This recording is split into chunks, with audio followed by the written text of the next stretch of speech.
If you are car shopping now, who's car shopping right now? Type me or type right now. Or if you're car shopping in the next 12 months, type me in the comments. If you are car shopping now or in the next 12 months, type me in the comments. We're getting ready to talk about money. We're getting ready to talk about some big money you need to know, especially if you're getting a loan. Anybody who's car shopping with a loan, uh, um, type an L. I want to talk to you about a strategy as you go that you're going to use to put banks, credit unions, and dealers against each other. Okay, we're going to talk about that. Come on in and let me know where you're at.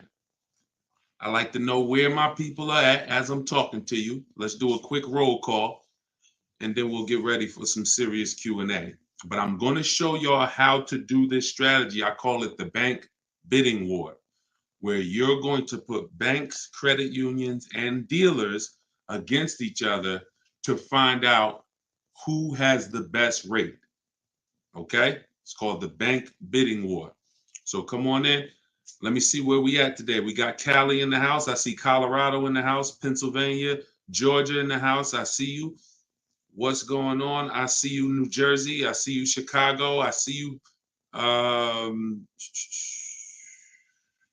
Jacksonville, Florida. Um, Toronto, Canada is in the house. Good to see you. Come on in. I'm trying to see everybody. Florida, Georgia. Uh, I think I see a state, Connecticut, New York City, Boston. Great to see you. Let's go. Come on in. I see you. Let's go. Stay very active in the chat. If you ever been on a live with me, I like the dialogue. You got to stay close to the keyboard. Okay. So I want y'all to get your questions ready. Start typing them. Just start typing them. Start typing your questions. My new book, it's a digital book. It's called Car Shopping for People That Hate Car Shopping. It is officially out. So thank God we've been able to bring this book to you guys, been able to bring it to the world. It's already rated 4.94 on goodreads.com. We got 31 reviews. So everybody, while you're watching, you can get a copy immediately for 75% off as part of our book launch. So all you do to get yours, you won't leave the broadcast, is go to my TikTok bio or go to my Instagram bio. If you're on Instagram, click the link and get your copy. You'll see a button there when you click the link that says 75% off.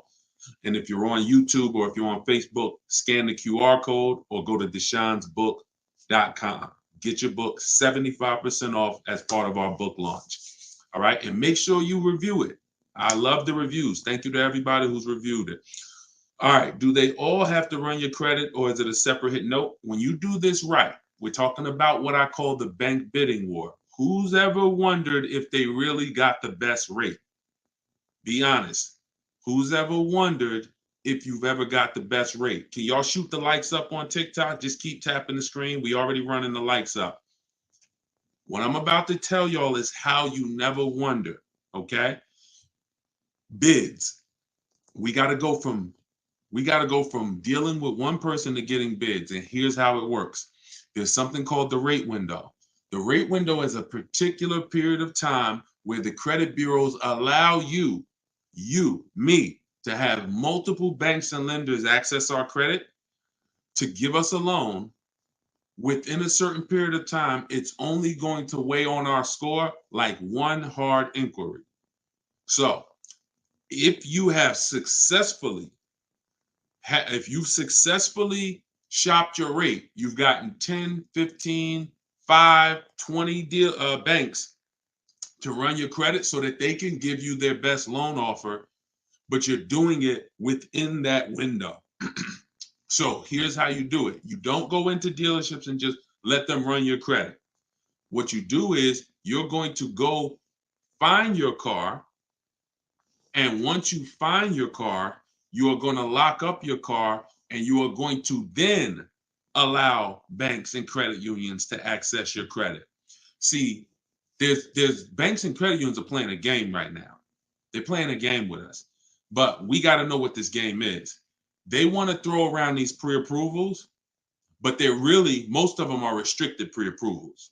Restricted pre-approvals, which you never want to use, are pre-approvals that tell you who you can shop with, that tell you go shop here. Give you an example. Capital One Navigator may say, well, you're approved, but you have to deal with our dealer network. We don't want to deal with a dealer network. I see y'all running the lights up on TikTok. Could everybody hit the share button and share this with one person? I guarantee they will thank you. Guarantee they'll thank you. So shout out to the sharers. So when we don't ever want to, the whole purpose of getting a pre-approval or even really getting your best deal on a car comes from when you can shop wherever you want to shop. It's like ShopRite. You walk into ShopRite and they say, oh, you can only shop here. You can't check Stop and Shop, can't check Publix, can't check anywhere else. You only can shop here. Well, what if y'all overcharging? Then that's the same thing when we deal with some of these restricted pre-approvals. Carvana, they'll pre-approve you and say you're pre-approved to shop with Carvana. So our competition, oh no, we ain't gonna let you shop with them. We don't pre-approve you for that. Same thing with CarMax. Same thing with all of these websites that tie you to a particular place for you to shop. We don't want that. Okay. And so you can't depend on any of those things. Here's what you do. You can Google, because the only purpose of getting a pre-approval is for budgeting. And for those of y'all who are connected to me, I actually am going to release a calculator I created. It's called the Perfect Budget Calculator. It's an online like software, and I'm actually going to release that to y'all in a couple days. So if you are not subscribed, if you're not subscribed on YouTube, if you're not on my email list, if you're not connected to this community, you are going to miss it when I release this in a couple days. It's going to be absolutely free. It's something that our members use inside Cars from Home University. It's something that you'll see inside my book if you have it. It's called the Perfect Budget Calculator. So the reason why you get pre-approved is so you can budget. Just like with a house. You go get pre-approved and then you go find your house. You don't know how much you can spend until you get pre-approved. But the games that these banks and credit unions are playing, y'all, is they're trying not to give us a pre-approval. They're really trying to get a hard pull and get us locked into a loan with them. That's really what they're trying to do. Some of you, have any of you ever tried to get a pre-approval and they told you we need the car first? Right? Has anybody ever tried to get a pre-approval and the bank or credit union said we need to know the specific car to pre-approve you? Right? Orlando said, yep. Tracy said, yep. So think about how backwards that is. That's like if any of you own a home, you know, when you go to get pre-approved for your mortgage, that'd be like them telling you go find a house and then come back and get pre-approved. Well, that doesn't make sense. But with cars, that's what they're trying to pull. So we don't ever want, remember this, y'all. Remember this as long as you remember anything. Never let someone access our credit until we've already found our car.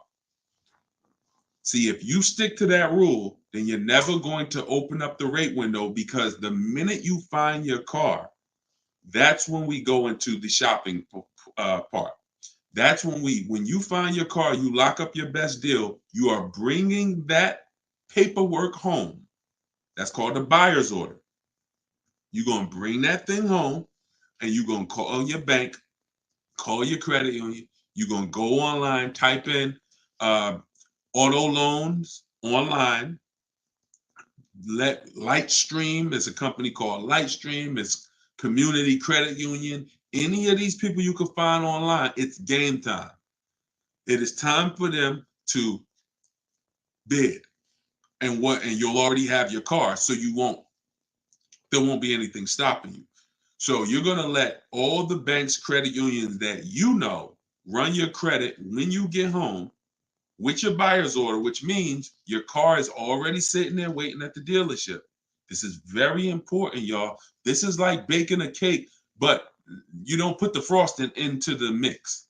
You don't put the frosting in the cake mix. It comes at a certain state, at a certain step. The frosting is this step. If you do something in the wrong order, you mess it up. You must wait until after you get your deal. No one has touched your credit. I got my car. I'm going to take it home. I'll call y'all tomorrow, dealership, because I'm going to call my bank, my credit union, and I'm going to let some online, and I'm going to shop for my financing. And then I'll let you know, this is the part two, that a lot of you will sometimes skip. But don't skip this because this is your money.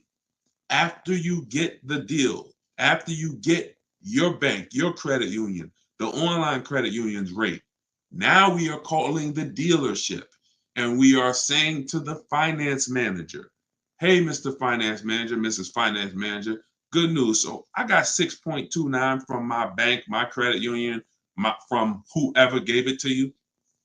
But if you guys can beat it, I'll give you the business. This is how you win. Some of you may have heard dealers are not giving y'all the best prices because you don't want to give them your financing. Who's heard that? Now, some of them are scum. Some of them are scams. That's why we always have multiple options. But sometimes if you say to them, I will give you the opportunity to see if you can beat my bank. That is what you want. Dealerships got 10 banks, y'all, 7 banks, 15 banks. It's a whole different conversation when they're calling their banks to try to beat what you got versus how you may have dealt with them in the past. You probably went to them in the past and said, all right, let me know what rate you could get. Now, when they talk to their banks, here's the question. What's the highest rate we could give them? That's what the question is for most people car shopping.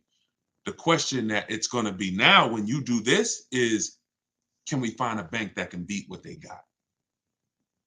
It's different when they're trying to beat what you have versus you just telling them, all right, let me know the best you could do. And what you'll find most times is these dealers have leverage. They can call a bank and say, look, I need you to give me 5.9. They already got 6.2 from their bank. I need 5.49. They can call and they give these banks millions of dollars in business. But when you do this, now you're going to leave with what I call price assurance. This is what you want. Who wants to guarantee that I paid less than everyone else? Don't you want to guarantee that when I make a car deal, I paid the lowest price for everything that I could have paid? Isn't that what we want? We want to guarantee I paid the lowest price for everything. That's what you do. You now get your own financing, get those offers. You give the dealer a chance to beat it. So you might think the dealer the bank that wins your offer wins, but the dealer might call you and say, "Good news, I even beat that.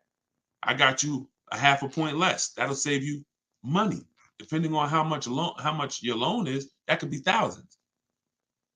This is how you shop, and this is how you come home with your car and know that I got the best price for the car, I got the best interest rate on the market, and it's no questions in my mind. That's how you do the bank bidding war. Okay? Must be done correctly. And at the end of that period, when that rate window closes, the effect on our credit score is the same as one hard inquiry. That is when you know you've done it correctly, but no one can access your credit before that. If you let them access your credit before that, you're lost because you've already started the clock ticking. All right. Jason said, I got the program and going through it now. It makes car shopping easier and you don't have to sit at the dealership. So Jason's in my program, Cars from Home University, where I have all videos and everything. Thank you, Jason. The same information that's in Cars from Home University is in my book, Car Shopping for People That Hate Car Shopping. So you can download your copy now, 75% off while we're on here. Anybody who wants their copy, use it. If you are in the market, use it. Get it at 75%. $97 is still a great value for the book because of how much money it's going to save you. But 75% off, that is even better.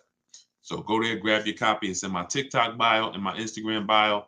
You can go to deshonsbook.com or you can scan the QR code. Okay, can you talk about leasing and getting the best deal? I keep missing that part. Whenever whenever it comes to leasing and getting the best deal on a lease, it comes through multiple offers. You have to show yourself how much the dealers are trying to make on you. The only way for you to see that is for you to look at multiple offers. You're going to see, here's when you know you've done it right. You pick out a car. If you get a price offer for that car, always get it with first month's payment only, out of pocket, no down payment. First month's payment out of pocket, 12,000 miles per year. You can switch this later. Once you find the best offer, you can adjust your mileage. But when we're shopping, we want to shop with average miles so we can judge the deal. So you're going to do first month's payment. You're going to do, and then you're going to divide, once you get the quote, you're going to divide the MSRP. You're going to divide the payment rather into the MSRP. And that's going to give you a number. So if you divide, for instance, 500 is the payment, the MSRP, let's say, is $40,000. 500 divided by $40,000 is 0.0125. Excuse me. The lower that number, the better. If it's 1%, it's a steal. If it's between 1 and 1.5%, that's a deal. But you don't know what your deal is going to be. If it's over 1.5%, then it's just we don't lease those cars. We don't lease cars with bad lease programs. We don't pay over 1.5% because percentage-wise, we're paying too much for a car that we're giving back. So we don't want to pay. We have to be, it has to be a threshold. And I created the 1.5% rule for everyone to know. Once I pay above 1.5%, I'm paying too much for a car that I'm going to be giving back in 3 years. It's no value in that lease anymore. So when you do that, you're going to call, if you do it manually, which means you're not working with me, I can't really tell you exact, because when you use my way, you're using my scripts. Everyone who shops my way, if it's in my book, it has my scripts. And what I'm saying in those scripts is we're telling them what we want. Our first contact, everything is done on a computer. If you're going to do it manually, then you would just call a sales manager and you would get quotes. If I didn't know how to do it, I would just call sales managers and say, hey, I just came from this dealership. I'm looking at this car. Can you give me an offer? I'll give you all the details. And because you have to get at least 5 offers for you to see how much people are trying to overcharge you. Because if you've done it right, y'all, there's going to be a $3,000 to $5,000 swing between the best offer and the worst offer. At minimum, which means you're going to see some people that want $500 a month for the vehicle, and some people that's quoting you $650 a month for the same vehicle. They're going to be like, that's my best deal, $650. And you're going to be like, wow, there's another deal that's at $500. So all that thinking people was the same price, absolutely, no, they're not. No way. No way. Every dealer has a different price. Almost every dealer, unless they're owned by the same people and they're like price fixing, almost all of them have a different price that they're going to offer you. So the key is sorting for the best offer. I like to do it all online without speaking to anybody. If you want to do it manually, online requires you know what to say. Your dealerships are trained for people who are trying to get deals and trying to save money online. Online has been around since 2005, 6, 7. This isn't new. They've had chances to train people to make sure that they're not letting people just save thousands and thousands of dollars online. So they're going to make it hard, which is why we have to know what to say. If they say, hey, can we get you on the phone? Who's heard that? Who's heard that before when you try to shop online? Hey, can we just get your phone number? We can talk. It's a lot easier. Hit the like button if you've heard that. Or what about, as soon as you get on the phone with a dealership, y'all, what's the first question that they ask when they find out you're interested in a car? What's the first thing that they're going to ask you? Let's see. We got hundreds of people on here from every platform. What is the first question? Let me see how common and predictable this is. What does the dealership, from the moment you get on the phone with them, what are they asking you? Okay, I see. What's your credit score? Yep, they're gonna, yep. But I'm looking for, come in. Exactly. How have I, exactly. When can you come in? When can you come in? So we got to know what to say. We got to know. I have a response for all of that. Your response for that would be, hey, I'm actually doing all my shopping from home. I'm talking to a couple of local dealers to make sure I get the best offer. And then you always end with a question. Will you do you have what I'm looking for? Do you have the car that I'm looking for? We need to let them know what car we're looking for, and then we get the offer for it. But you have to be able to, every time somebody tries to get you to go back to shopping the old way, which is coming in, which is going back and forth with them, you have to continually stay on the game of, this is what I'm doing. I'm shopping from home. It's 2024. I can do that. Plenty of dealers are going to make it easy for me to do that. And that's what I'm doing. And and then you'll reveal. You'll see things about most dealers that are going to be like, wow, they're out of control. But you're also going to see the 20% of dealers who are the people you want to do business with. Honest people. They win. They don't mind competing. They don't mind beating their competition with a better price. This is who we deal with. Let's see. I'm not a car person. I like buying I like buying cars that'll last 10 years. Yeah, I mean, that's a good thing. That's a great thing. I told y'all on the earlier hour when we talked, if you're buying a car, it should be long term. Nobody should be buying a car for a short term. You just shouldn't be doing it. You're losing too much money in depreciation and you're not getting that value back. You pay 15, 20 grand for a car, you're trying to get out of it in 3 years, 4 years. God forbid you pay more, 30 grand, 40 grand. You're not getting that. All that money you're paying, you're losing. You notice how you're never happy when they tell you what your car is worth? You're never happy. When the dealer says, look, yeah, well, your car's worth about 19. That's it. That's all. Man, are you kidding me? Why? Because you put all this money into the car and you're trying to get some back now. You know that car was 40 grand. You know you've been paying on it for years. You know all of this. So the reason why this is happening is because you don't understand leasing in the short term. But anytime you're purchasing, it should be long term. 8, 10 years. It's the only way you're going to make the money back. It's the only way somebody who's leasing is not killing you. Because people who are leasing, getting great lease deals, they're paying pennies for the cars that we drive. We're paying hundreds of dollars less than somebody who's buying every month. What's a good affordable car to buy less than 20 grand? This really depends. It depends on what you're going to need. First thing you got to assess is, what are your needs? Because the biggest thing you pay for is size. You pay for size. So the bigger the car you need, here's what y'all remember if money starts to get tight. If y'all are ever looking at a car and money's tight, I remember when I was at Mercedes, somebody would walk into the dealership, they're looking at an SUV, 3 rows, and they're like, oh, I got a big family. I got all these kids, I need the room, right? So then we start looking at the price and we see that the vehicle is out of their price range. And, even the best deal is still out of their price range. Now they go to make a decision and they're like, well, what about the smaller Mercedes truck?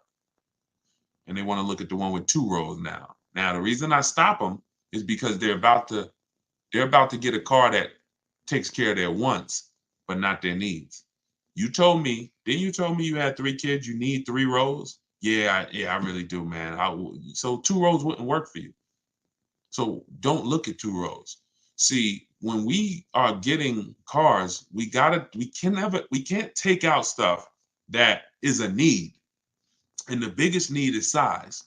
So you got to make sure. So I always tell you, get the smallest car you can buy. Because when you don't need a big car, you can save money by getting a small car. A Hyundai Elantra is less expensive than a Hyundai Sonata. Why? Because it's smaller. So the big SUVs, you could get a big, huge SUV, no leather, no nothing, no features, base engine. It's still going to be more than a maybe decked out version of a car. Why? Because it's bigger. So if you're building, don't go crazy with size. If you're rebuilding credit, don't go crazy with size. If budget is tight, get the smallest you can. Then you go to amenities. Go to amenities next. Leather. Do I need leather? Do I need all of these features? Do I need it to have all of this technology in it? You're paying for that. So so Alicia, you're asking what's the best way to get the best car under 20 grand? It depends on what car you need. If you tell me, Deshone, I need point A to point B transportation, well, there's a lot of cars you could get under 20 grand. If you tell me, Deshone, I need point A to point B transportation, but I need a 3-row SUV, well, now there's a few cars under 20 grand. If you tell me, Deshone, I need a big car with a big SUV and it has to have leather and it has to be all of this under 20 grand, then that's fewer cars. And then the other categories are besides size and amenities, we pay for power, we pay for class, and we pay for exclusivity. So if you say, Deshone, I need a big SUV and I want all the leather and all the features and I want the big engine in it, the 400, 500 horsepower engine, and I want to fund it. Well, there's even fewer options because you're not able to. You're building up everything that you pay for in a car. You checking everything. I want everything. So you got to know where to sacrifice. Some people, class is going to be your sacrifice. Watch this, Deshone. I could do a big SUV, but I want a Mercedes, or hey, I want a Lexus. That's different than Chevy. You could get a big SUV with leather, Chevrolet. That same SUV, same size with Mercedes is more money. Class. So you got to know what to take out. Last thing is exclusivity. I want a car nobody else has. You get taxed for that. You're going to pay a lot of money for that. I want the Hellcat, the Demon, whatever it is, whatever that, I'm getting this vehicle, nobody has it, you pay for that. So when it's time, when you're searching, Alicia, you got to say to yourself, what are my needs? And then what are my wants? If my wants might be leather and all that. My needs is I need an SUV. My needs are I need something with a hatchback because I use the back of the truck. I need whatever. Because you don't want to go and get a vehicle that has a bunch of wants that you didn't need, and now you had to get an older one. $20,000 is a decent budget. But if you go trying to get every single thing that you could get in a car, in a big car, and leather and fancy, and look, now you're going to end up getting one with 80, 90,000 miles, and it's going to not be. It's just going to be a bad. It's just. I don't want you to do that. I would prefer you not to do that. Not a good way. So assess your needs. Get the smallest car you can. Get what covers your needs. And if you need help purchasing it, you can use my videos. You can get my book. It's 75% off. Go to deshonsbook.com. Download your copy right now. Start using it. I'll teach you how to get the most for your money. That is what I do. Let's see. Shout out to everybody on it. We tied in. I love this. This is we just now getting into streaming on multiple platforms. So we on YouTube, Facebook, Instagram, and TikTok at once. I love it. I'm looking for a used Toyota. Could everybody share the broadcast? If you are not following me, if this is, your first time seeing me, I would invite you to follow if this is the type of stuff you're into. If you're into really, financial literacy, not everyone is. But if you are into, watching your money, protecting your money, making sure that all the money that's supposed to stay in your household stays in it, then definitely I welcome you to subscribe to us on YouTube, hit the sub button, and follow us on whatever social media platform you're on. Okay, I'm looking for a 7-seater, but want to pay less than $600 a month. So you start with now 7-seater. Now look at those other things that I mentioned. Do we need all those things? Because you could go 7-seater. You would say, what's the least expensive 7-seater out there? You would look at 7-seaters, in the 30. You look at them brand new, and you say, okay, can I afford a brand new one? If you're not keeping 8 years, you stretch your budget a lot more by learning how to get great lease deals. If you're not keeping 8 years and you're like, Deshone, I'm not leasing, you're losing money. It might take you a while to accept that, but I'm never going to stop saying it. So I'll be saying that until you get it or don't get it. And hopefully at some point you get it. Your children will get it. because most people are, children now in this generation are a little bit more open to questioning bad advice, and not leasing ever is some of the worst car advice that people have gotten. And if you're not keeping your cars 8 years, you must learn how to get great lease deals, because you're going to save thousands of dollars. Like, so much more money is going to stay in your household.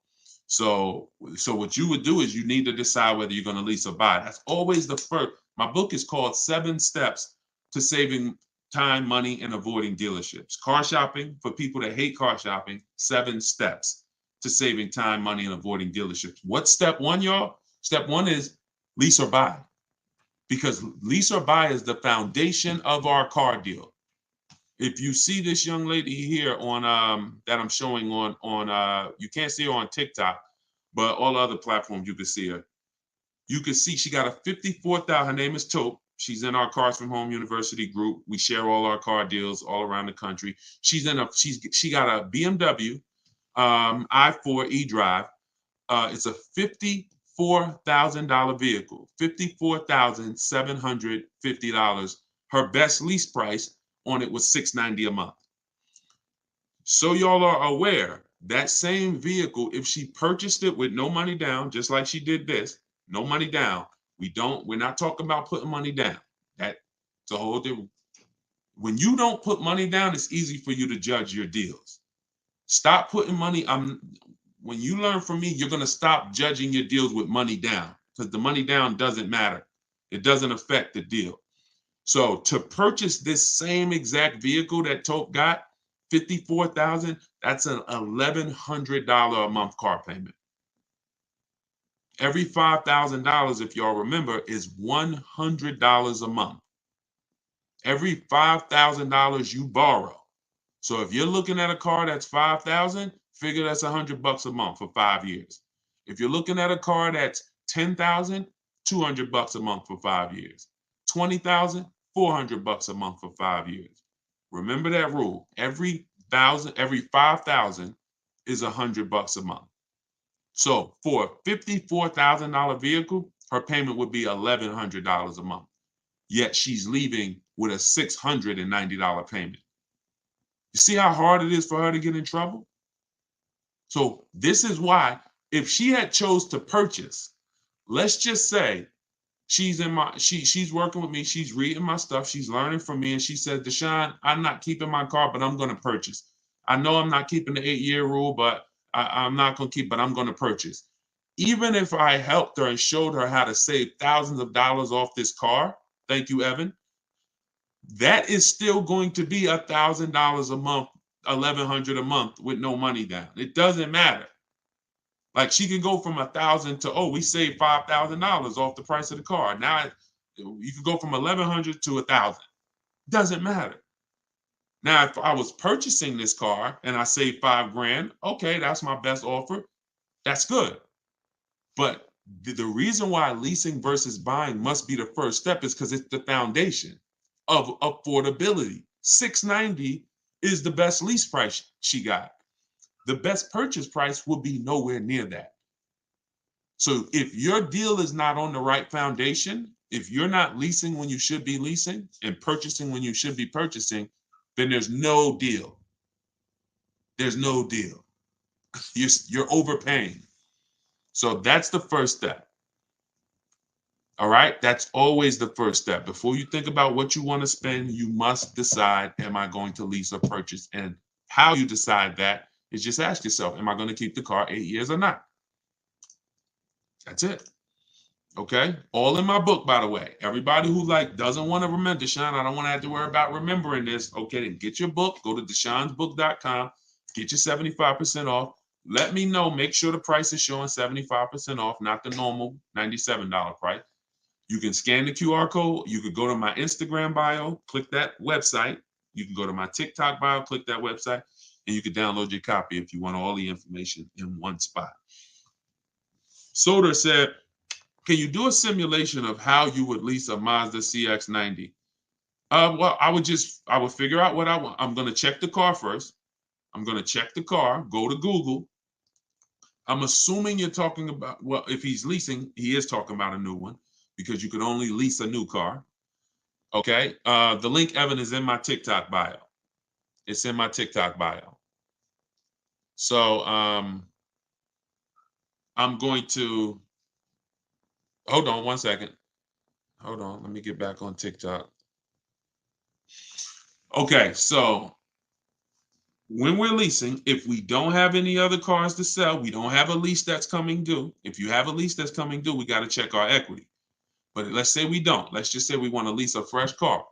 We're going to check the car, check the initial quality, make sure it's not a bad car. There are some new cars out here that are horrible cars. So we're going to go to Google. And when we go to Google, we're going to type in the name of the car, and we're going to type in initial quality. As y'all come on to TikTok, could y'all just light up the lights, keep tapping the screen? I appreciate y'all running the lights up. Because y'all, again, we don't want to do little stuff that ruins our deal. Like I said earlier, if you save a lot of money on a purchase, but you didn't lease, had you leased, you would have saved $300 more a month. Then that wasn't a good deal. You messed up. Same thing if I get a great deal on a lease, but my car is always in the shop. Every 90 days, it's a problem with this car. What's up with it? That we don't want that. And these things can be avoided if you just go to Google and make sure you're not looking at a bad car. Okay. Now, once you do that, now you move on to the step of, all right, it's a good car, it checks out, we got to build it. We go and we build it out because we need to know all the features that come in the car. Sometimes some of y'all actually want a feature that you don't know is available in the car because you didn't go build it. But you got to go build it so that you can decide what you want in it, what you need. Wants versus needs are very important. Needs might be, I need the navigation. Wants might be, I want the big sunroof. I'm good with a regular sunroof too, but I want the big one. I could take the big one. Here's why this is important. When we reach out to dealers, now we're talking to them and we're letting them know what we can. We want dealers looking and saying, do I have any vehicles that match this? Okay, he's looking at a 2024 Mazda CX-5. He said, always give him all your color choices. He said he's open to black, white, or gray. Perfect. He said he wants this trim level, sport. And he said, okay, I must have the navigation. I'm good with a sunroof or I'm good with panorama sunroof. It doesn't matter. This is why this is important. When they hang up, when they look at that on the computer, they go and they look in their inventory and they see what they have and they're looking for a match. If you only gave them 2 limited options, if you only didn't pick out, now they like, hey, well, do you want the sunroof? Do you need the sunroof? So we got to give them everything we want. That's why we build that car out. And once we give them everything we want, we do this online. We literally, in my book, it's $24 at 75% off. You go download your copy, you'll see this is how I do it. I like to send you to the website because you don't have to talk to anybody. Who wants to save money without talking to anybody? Type a $ in the comment box. If you want to save money without talking to anybody, if you want to be able to say, man, I'm saving thousands of dollars, and who's a bad negotiator? Type bad in the comments. Be honest. If you consider yourself, if you be honest and say, I'm a bad negotiator, type me or type bad. This will work for you because you don't have to talk to anybody.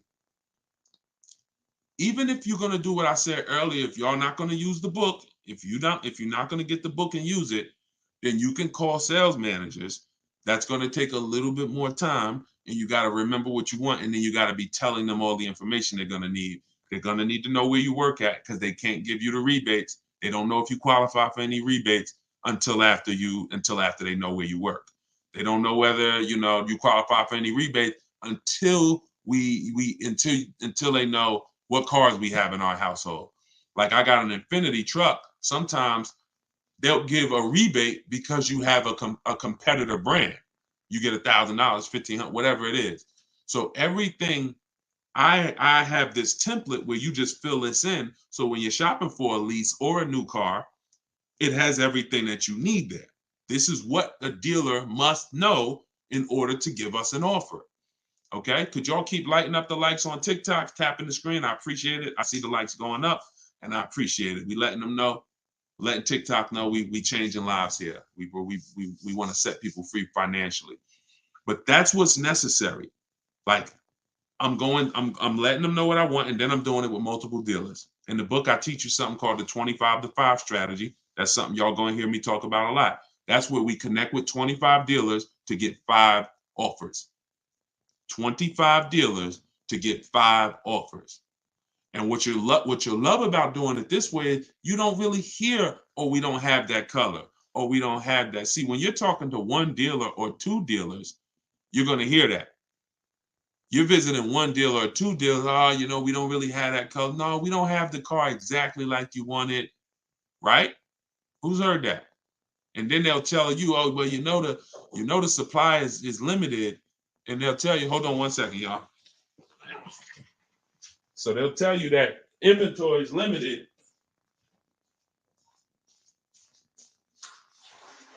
Yeah, they'll tell you that inventory is limited, but that's just the places you're shopping at is limited.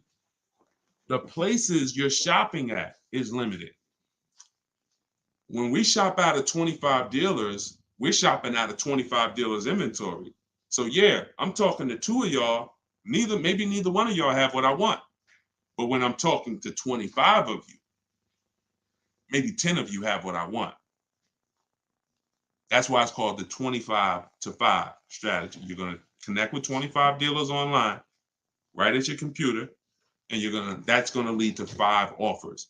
And when you see how different those offers are, you'll see why it's important to shop multiple offers. Those offers are going to be about $3,000 to $5,000 different from each other.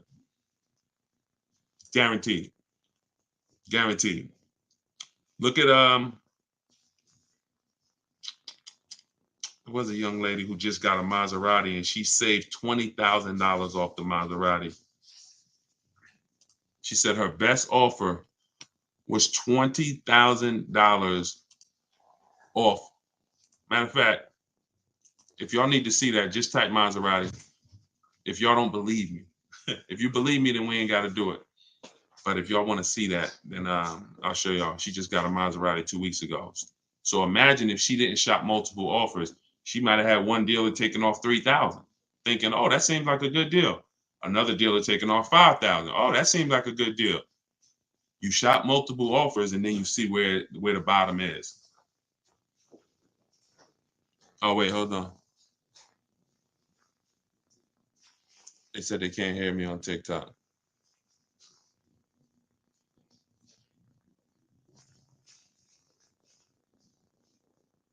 Can y'all hear me now? Can you hear me? How are we on TikTok now?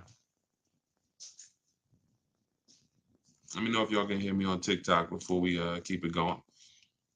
Thank you so much for the strategies and tactics. Absolutely.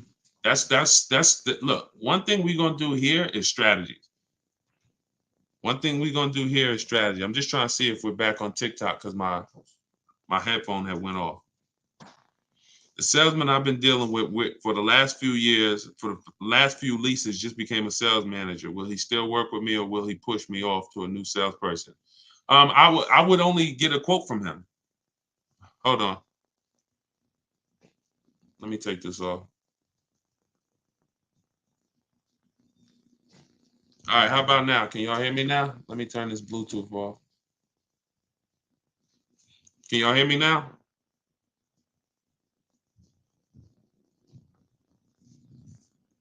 Oh, it connected to my wife's headphones. All right, thank you. All right, good. Yeah, so if you've been dealing with a salesman, somebody said the salesman that they used to work with is now a sales manager. Will they still deal with you or will they push you off to a salesperson? The only role of a salesperson is to help you pick a car, and then you go home and you get a quote from home. You get a quote from home. See, what's losing, if I could reduce it to a few activities that maybe you have been trained to do that lose you a lot of money, it's getting numbers in the dealership. It's getting numbers while you're at the dealership. If you're shopping for a new car, or if you're shopping for a new car or a lease, you should not be getting numbers at the dealership. If you're shopping for a used car, you should not be getting numbers at the dealership. All of this should be done at home where you're in control, where you can get multiple offers. So if you go and you test drive that car, go test drive it. You could test drive it where you could call him if he used to be a salesperson, but you're only there for a test drive. You're only there to decide what you want. You're not there to buy what you want. Y'all, I think you got to get that. When you are shopping for a new car, type the gems, type the diamonds, type the light emoji, because this is a gem that you can't forget. When you are there shopping for a lease or a new car, you are in the dealership to decide what you want. You are not in the dealership to buy what you want. Y'all get that? So once you've decided that you like something, now you're coming home and you're getting offers. That's how you stay in control. That's how you save money. That's the new way to car shop. Purchasing from home, getting offers from home where you're in control, not sitting at a salesman's desk where they can give you a price and then you don't know where they're starting at. You don't know where the first price they gave you, you don't know if it was a good price. So, the salesman can say, all right, it's $700 a month. And you're like, oh, wait a minute. Or, and then next thing you know, they get you down to 600 and you think that was a deal. Well, maybe they should have started at 600 and they were supposed to come down to 5, but they started at 7 and they came down to 6. You cannot, there's no way for you to know this, especially with leases, but with any car, you should be doing, y'all are going to save more money than you've ever saved, easier shopping from home. I'm looking to lease, but I put 15,000 miles a year. That's nothing. 15,000 miles a year is slightly above average. Perfect. 25,000 miles a year wouldn't matter because leasing isn't based on how much you're driving. I spoke about that on an earlier hour we did where I was talking about how cars depreciate whether you buy them or lease them. You park a car outside, if it's worth $20,000 today, you go back a year later. You don't have to drive it 1 mile. Just go back a year later. Is that car worth $20,000 still? No, it's not. That's depreciation. That means you lost money. That means you lost value. That's real money. If you had a car that was worth 20 and then next year it's worth 17, you lost $3,000. That's facts. Doesn't matter whether you lease it or buy it. You pay for the usage of a car. Now, here's another kick. Let's say that same car that you got outside, you go and you drive it around this country. You put 10,000 miles on it a month and you come back and in a year, you got 120,000 miles on the car. It's worth even less now, right? Car is probably, if it was worth 20,000, maybe it's worth 8,000 now, right? But you own it. See, these are the people who say, oh, I like to drive as much as I want to drive. I don't want to pay for the mileage, so that's why I buy my cars.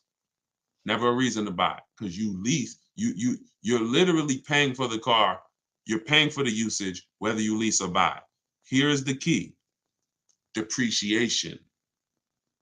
What you're trying to avoid when you lease is taking all the depreciation hits that the owner takes when they buy a car. You lose 20% the first year, 15% the second year, 12%, 10%. You're losing value every year.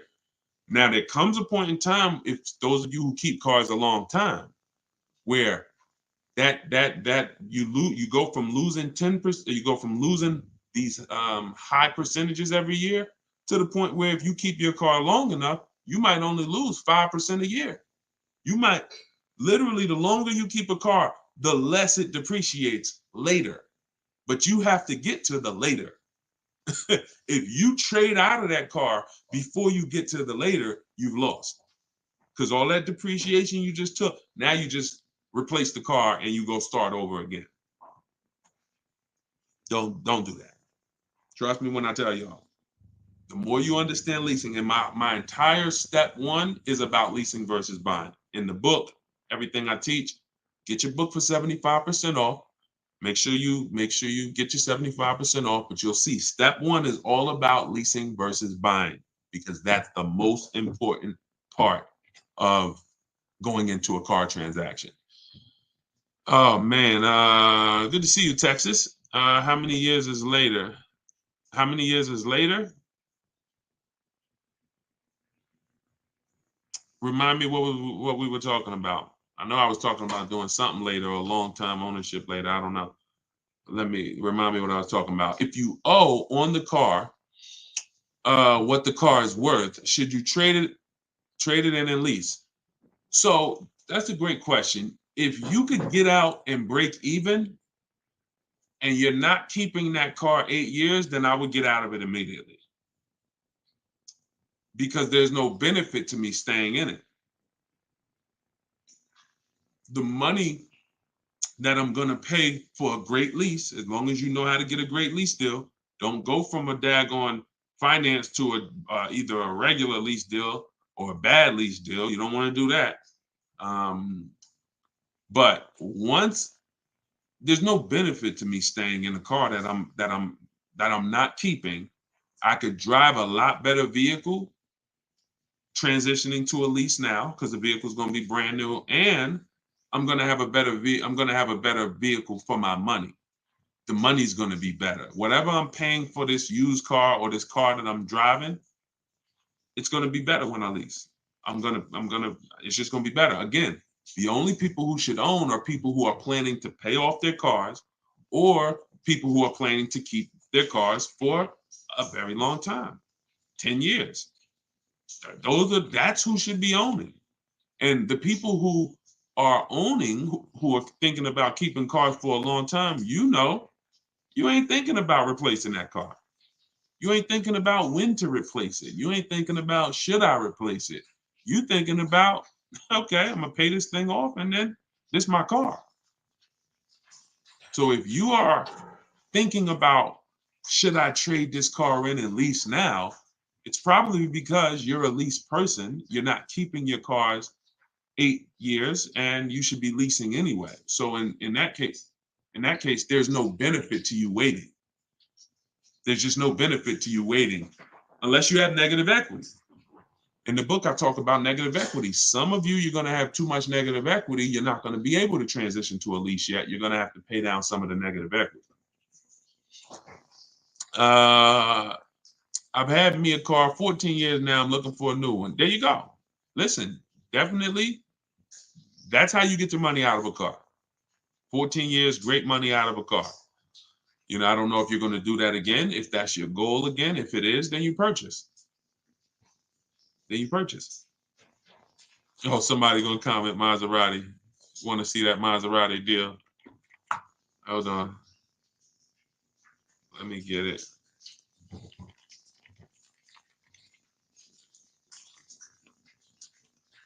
Hold on 1 second. Yeah, she said 20. Listen, the money I be talking about, I don't talk about small money. I don't talk about small money, y'all. We are not only the only small money that we've talked about so far is the price of my book at 75% off. Like that's small money. It was actually inexpensive to begin with. I wasn't gonna make the book super expensive to begin with, but at 75% off, to download your copy now of my new book, Car Shopping for People That Hate Car Shopping. Get it for 75% off now. Go to my TikTok bio. You're not going to leave the broadcast, so you won't get kicked out. Go to my TikTok bio or go to my Instagram bio. Click the picture of me, and you'll see a website there. When you click that website, you'll be able to get yours for 75% off. And you'll have everything that I teach in one spot so that you can use this stuff. Thank you, Paul. And so that you can see how much money you're going to save when you just start shopping different and when you know where the hidden money is in your car deals. All right, so this was March 3rd. Hold on, I had to download Kimberly's picture. So check this out. Yeah. You can't see it. You guys can't see it on TikTok, but I'm showing a picture on YouTube, on Facebook, and on Instagram. This is Kimberly. Kimberly on March 3rd, not even 2 weeks ago. She picked up her Maserati. She's in our Cars from Home University. We have a video library. So we have everything I teach is available in two forms. One is the book. It's a book. It's a digital book. And then we have a video library. Now, inside the book, I link you to some of the videos in the video library. So there's probably 5 times throughout the book where I say, here, click here to watch this video where I explain it. So these are, 3-minute, 5-minute videos.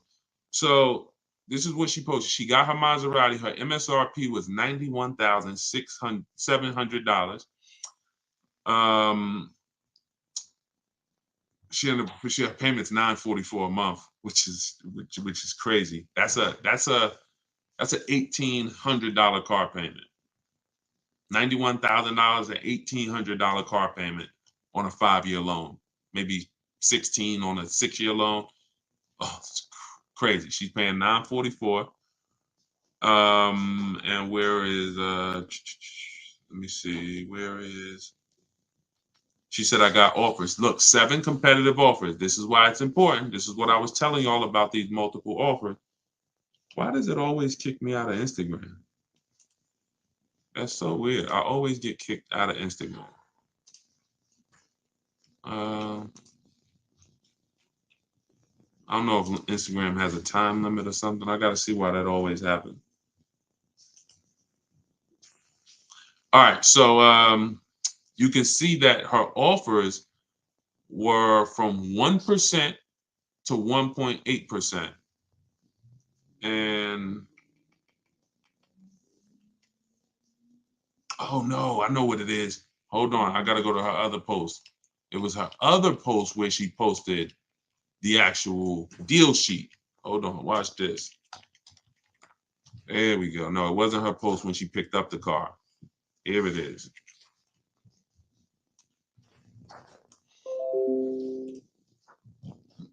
So she has this great offer, and she comes in our Facebook group. She's like, "Okay, how do I lock this thing up? Check this out." All right, and these are the same deals you will make. Like you don't have to, no matter what car you're shopping, what car you're shopping for, you'll get to the bottom. You'll know what the bottom is for. Check this out. So here it is, 91,000. This was a competing offer. This was her best offer before her true best offer, because the dealer that ended up making her this offer didn't win the business. The dealer that was closer to her said, well, I'll beat that offer. And that's the one she ended up going with. But this one right here had an $86,961 MSRP. And look, the selling price that she got, $66,261. She's sitting at home comfortable, y'all. Talking to multiple dealers, sitting at home comfortable while dealers are bidding for her business. She's sitting up here. She said there are people that were the same time Kimberly was out here shopping for that Maserati. There's other people all around the country who are shopping for that same Maserati, and they're literally in the dealership trying to, hey, come on, man. Can you take off a couple more dollars? Come on, man. Yo, I'm already taking off $5,000 for you. Come on, man. Come on. So what if you do 7? Can we do 7? Can we do 10? Meanwhile, Kimberly's saving 20 grand while she's at home. Why? Because you have leverage. She's in control. When you use what's in my book, when you use what you're going to learn from watching my videos, you will see I want you shopping with leverage and control, where you can see all these offers while you sit at home and they're bidding for your business. It's hard to make a mistake when you're sitting at home in your living room. It's hard to make a bad choice. It's hard to say the wrong thing when you're not talking to anybody. So the key is learning how to shop online properly. That's what I'm here to make sure you do. I know some of you have tried to shop online, but there's a right way and there's a wrong way. The right way gets you those kind of results. I like this, man. Thank you so much, Good Time. Yeah, IG is weird and you get kicked out if they don't know who you are. Yeah, I don't know what that was about. I got to look into that. So I'm trying to pay $287 a month. You just got to see, what does $287 a month get me? $287 a month is probably about a $13,000 loan for 5 years. Maybe about a $14,000, $15,000 loan for 6 years. Maybe about a 15,000 depending on interest rate. So the question always, it's not just what we want to pay. What can we get for what we want to pay? We got to explore it. And you need to know whether you're leasing or purchasing. That continues to be skipped. That's step one. And this answer is, are you keeping the next car 8 years or not? If you call me and said, Deshone, I'm car shopping, man, I would love your help. I want to do things the way you say do it. What's my first step? How long you keeping the car? How many years? I'm gonna keep it for about 5. All right, we leasing. Okay, perfect. What's our next step? And so on and so forth. You must have the first step handled. Leasing versus buying is step 1. It's not step 3. It's not step 2. It's step 1. If you go off the purchase and you should be leasing, you're done. You lose. Don't matter how much money you save, you lose. Because you're losing, you lose. So you must know that. It's the car I want. I'm willing to keep it. Great. So then we go and we get do you have a car to sell? Step 2 in the book, equity assessment. This is where we have to take, who's traded a car in before? Type T if you've traded a car in before. If you've traded a car in before, type T. Trade it. All right. A lot of you have. I'm going to tell you something that may be shocking, right? But it's absolutely a fact. You learn it from me. If you use what I'm telling you, you'll probably never trade a car in again. Deshone, what do you mean? We never trade cars in? I'm going to tell you why. We use a bidding system. We don't trade our cars, we sell them. We sell them to cash buyers who can look at the car and write a check immediately. These are our Carvanas of the world. These are our Driveways. These are our CarMaxes. These are our Auto Nations. These are Kelly's Blue Book Instant Cash Offer. This is the equity assessment. A lot of times we're losing money in so many places. It's like money leaking out of our car deals in so many places. This is another one of them. We are not trading our car in because, let me ask you a question. When have you ever got the most something was worth trading it? When have you ever, we've never traded anything and gotten the most it was worth, right? We literally, if I sit here and I say, hey, I'll trade you this phone for your bike, one of us is taking a loss. I'm either not getting the max that I could get for this phone, or you not getting the max you could get for the bike.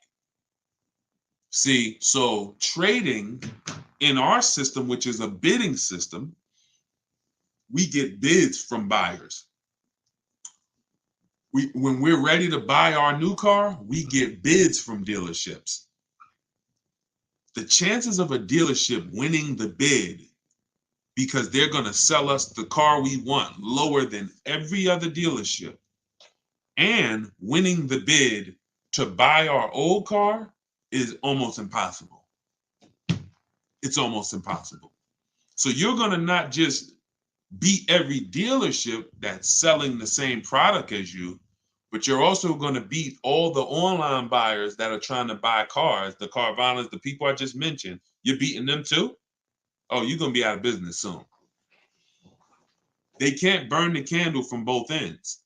So what we do, this is called timing our transaction. We're going to sell to the highest bidder. We're going to buy from the lowest bidder.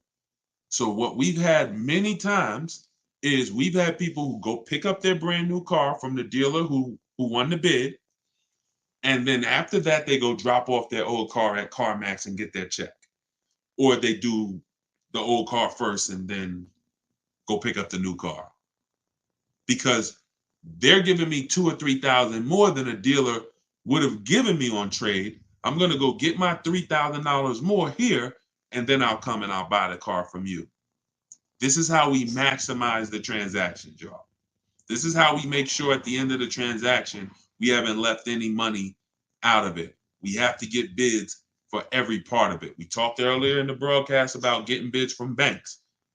If you just missed it, if you just hopped on, you missed me talking about the bank bidding war, the process that the credit bureaus allow us to shop our rates within a 45-day period, an unlimited amount of times, and at the end of that period, it only weighs on our score like one hard inquiry. This is, y'all got to use this. Until you use this, you ain't seeing the real money. Until you actually use what I'm telling y'all, you haven't seen the real money yet. You haven't seen the real money in the car deal. You haven't seen how overpriced some dealers are. So you have to use this in order to see how much money is in these processes. But that's how much you're giving to banks by not shopping them, by just saying, oh, that's my bank. I'm going to go with my credit union. And then not shopping them, not giving them an offer, not letting someone else get a chance to bid against them. That's a mistake. You're not my friend. Listen, ladies, gentlemen, these banks aren't our friends. These banks wouldn't do business with us if they didn't make money on us. They're not our friend. Oh, I've been banking there for years. They love me. They don't love you. They love the money they make on us. So we have to be as diligent as they are. I'm going to see if you're giving me you're giving me 6.29. Let me see who can beat it. All right, I'm glad. Yeah, I've been doing business with y'all. I love y'all. But if somebody else could give me a rate that's half a point less than you, or a point less than you, or 2 points, then I will be giving them that business. Why would I pay you an extra $1,000 in interest? No. So we get bids for everything. And that's how we guarantee that we save the money we're saving. That's how we're able to do this. Can't lose when you're getting bids. We commit to them, but they don't commit to us. Absolutely. Well said. Absolutely. They don't commit to us. They are committed to, they don't even want us shopping their competition. No, none of these banks, dealerships, they don't want us shopping their competition, because that's when we save money. We save money when we shop competition, and we save it easier. Shopping competition is the easiest way to save when you're doing it right, like I'm telling you to do it. It's the easiest way to save. You forget negotiating, forget, oh, take off another 1,000, no. Listen, I'll call you back. I'm going to get a couple more offers if you're talking to them. If you're using what's in my book, you ain't talking to nobody, because my scripts is in there. I cannot tell you everything to say and you remember it here on a broadcast. But inside my book, Car Shopping for People That Hate Car Shopping, 7 Steps to Saving Time, Money, Avoiding Dealerships, you have all my scripts, you have all my templates, all the websites I use, because I want you to go direct to the dealer's websites. I don't want you going to a third-party website that's going to sell your information. We also always get a Google Voice. That's in there too. You want to get a Google Voice number, and you want to get another Gmail. This is going to be your shopping email. Sean, we're going to have a shopping email. You're going to get a shopping email, because when you see how we contact dealers and how we look at our deals, you're going to see we can't have all of these dealers in our personal inbox. Now we looking through our daggone work emails and then our personal emails, and now we got some car emails in here, no, it's a mess. We can't win like that. So we always set up a personal shopping email, a Google Voice number, so we could screen calls, so that dealers aren't, who's been at work or somewhere, and they pick up their phone and, hey, this is Alan from over at ABC Jeep Dodge. You were here the other day. I'm just calling to check in. I can't really talk right now. We don't get those calls. When you set up a Google Voice, I don't want no secret calls, no pop-up calls from car salesmen. We are here to shop online, and we are here to shop online by not saying anything. The more we say, the less we save. Remember that. We're gonna brand that one, okay? The more we say, the less we save. Doesn't matter what time of the month you shop. No, I talked earlier about the 2 dates inside the book and you know, on my videos, you'll hear me talk about the 2 dates. 2 most important dates you must know when you're shopping for a car is what's my as soon as date. That's the date I can make a deal. You're not in the market. Don't even look at cars. Don't get offers. Don't look at deals. Don't have somebody work you up a deal until you can accept it. Now, you might say, Deshone, well, that's tomorrow. Like, I could accept a deal today. Perfect. That's your no later. I mean, that's your as soon as date. Now, your next date is your no later than date. That's the deadline. That's like, Deshone, I go back to work on, you know, June 1st. I got to have a car by May 31st. Perfect. That's your no later than date. Now, in between those 2 dates is your shopping timeline. That could be a month, that could be a year, could be a week, but that's the timeline we have to watch offers and say no. And say no. You want to be able to watch offers because offers change. You know, when I was shopping for my Infinity truck, pre-owned one, I saw the price trends. One of the things that I'm going to show you when you learn to shop used cars the way I want you to shop, you're going to see the price trends. You're going to see the low side of the market and the high side. I noticed the low side of that market is 22,000 and the high side is 31,000. So now I'm looking because our goal is to buy, remember this, y'all, below market value. Forget market value. These words that people use are expensive words. I'm never interested in market value. The only time I'm interested in market value is knowing it so I can make sure I'm buying below it. You see what I'm saying? You don't want market value. You want below market value. And so that's when we're shopping for a used car, we're looking at those things. I'm showing you first when we open up the marketplaces, how to see the low side of the market and the high side so we can identify the low and we can make sure that everything we're targeting is the low. Didn't realize I was in a live stream. Not looking to purchase a car right now. Awesome. Well, we'll be here. Listen, this is a mission we are on, and we've been on this mission heavy since 2021. And you know, I mean, thank God we've built up, you know, 2 million followers over all these platforms. You guys continue to follow, you guys continue to subscribe, you continue to engage, and you continue to get value out of the information. What I hold myself accountable to is the results you get. I don't care. Everyone knows I could get car deals. I'm not sitting here on no live to convince y'all I could get car deals. Everybody's probably like, man, this guy looks like he knows how to get car deals. I'm concerned with you. I'm concerned with people like who use what I teach. And once I saw that people who use what I teach can get the same results, look, this is Vincent. Vincent got a 3-year-old Lincoln Corsair. He got it back in January. Less than 45,000 miles, clean Carfax. We'll talk in future broadcasts about how we get free Carfaxes, what's on the Carfax. You'll see that many times the Carfax has the window sticker. Carfax has the original window sticker for certain brands. And we use that original window sticker to see all the equipment that's in the car and to see what the real price is.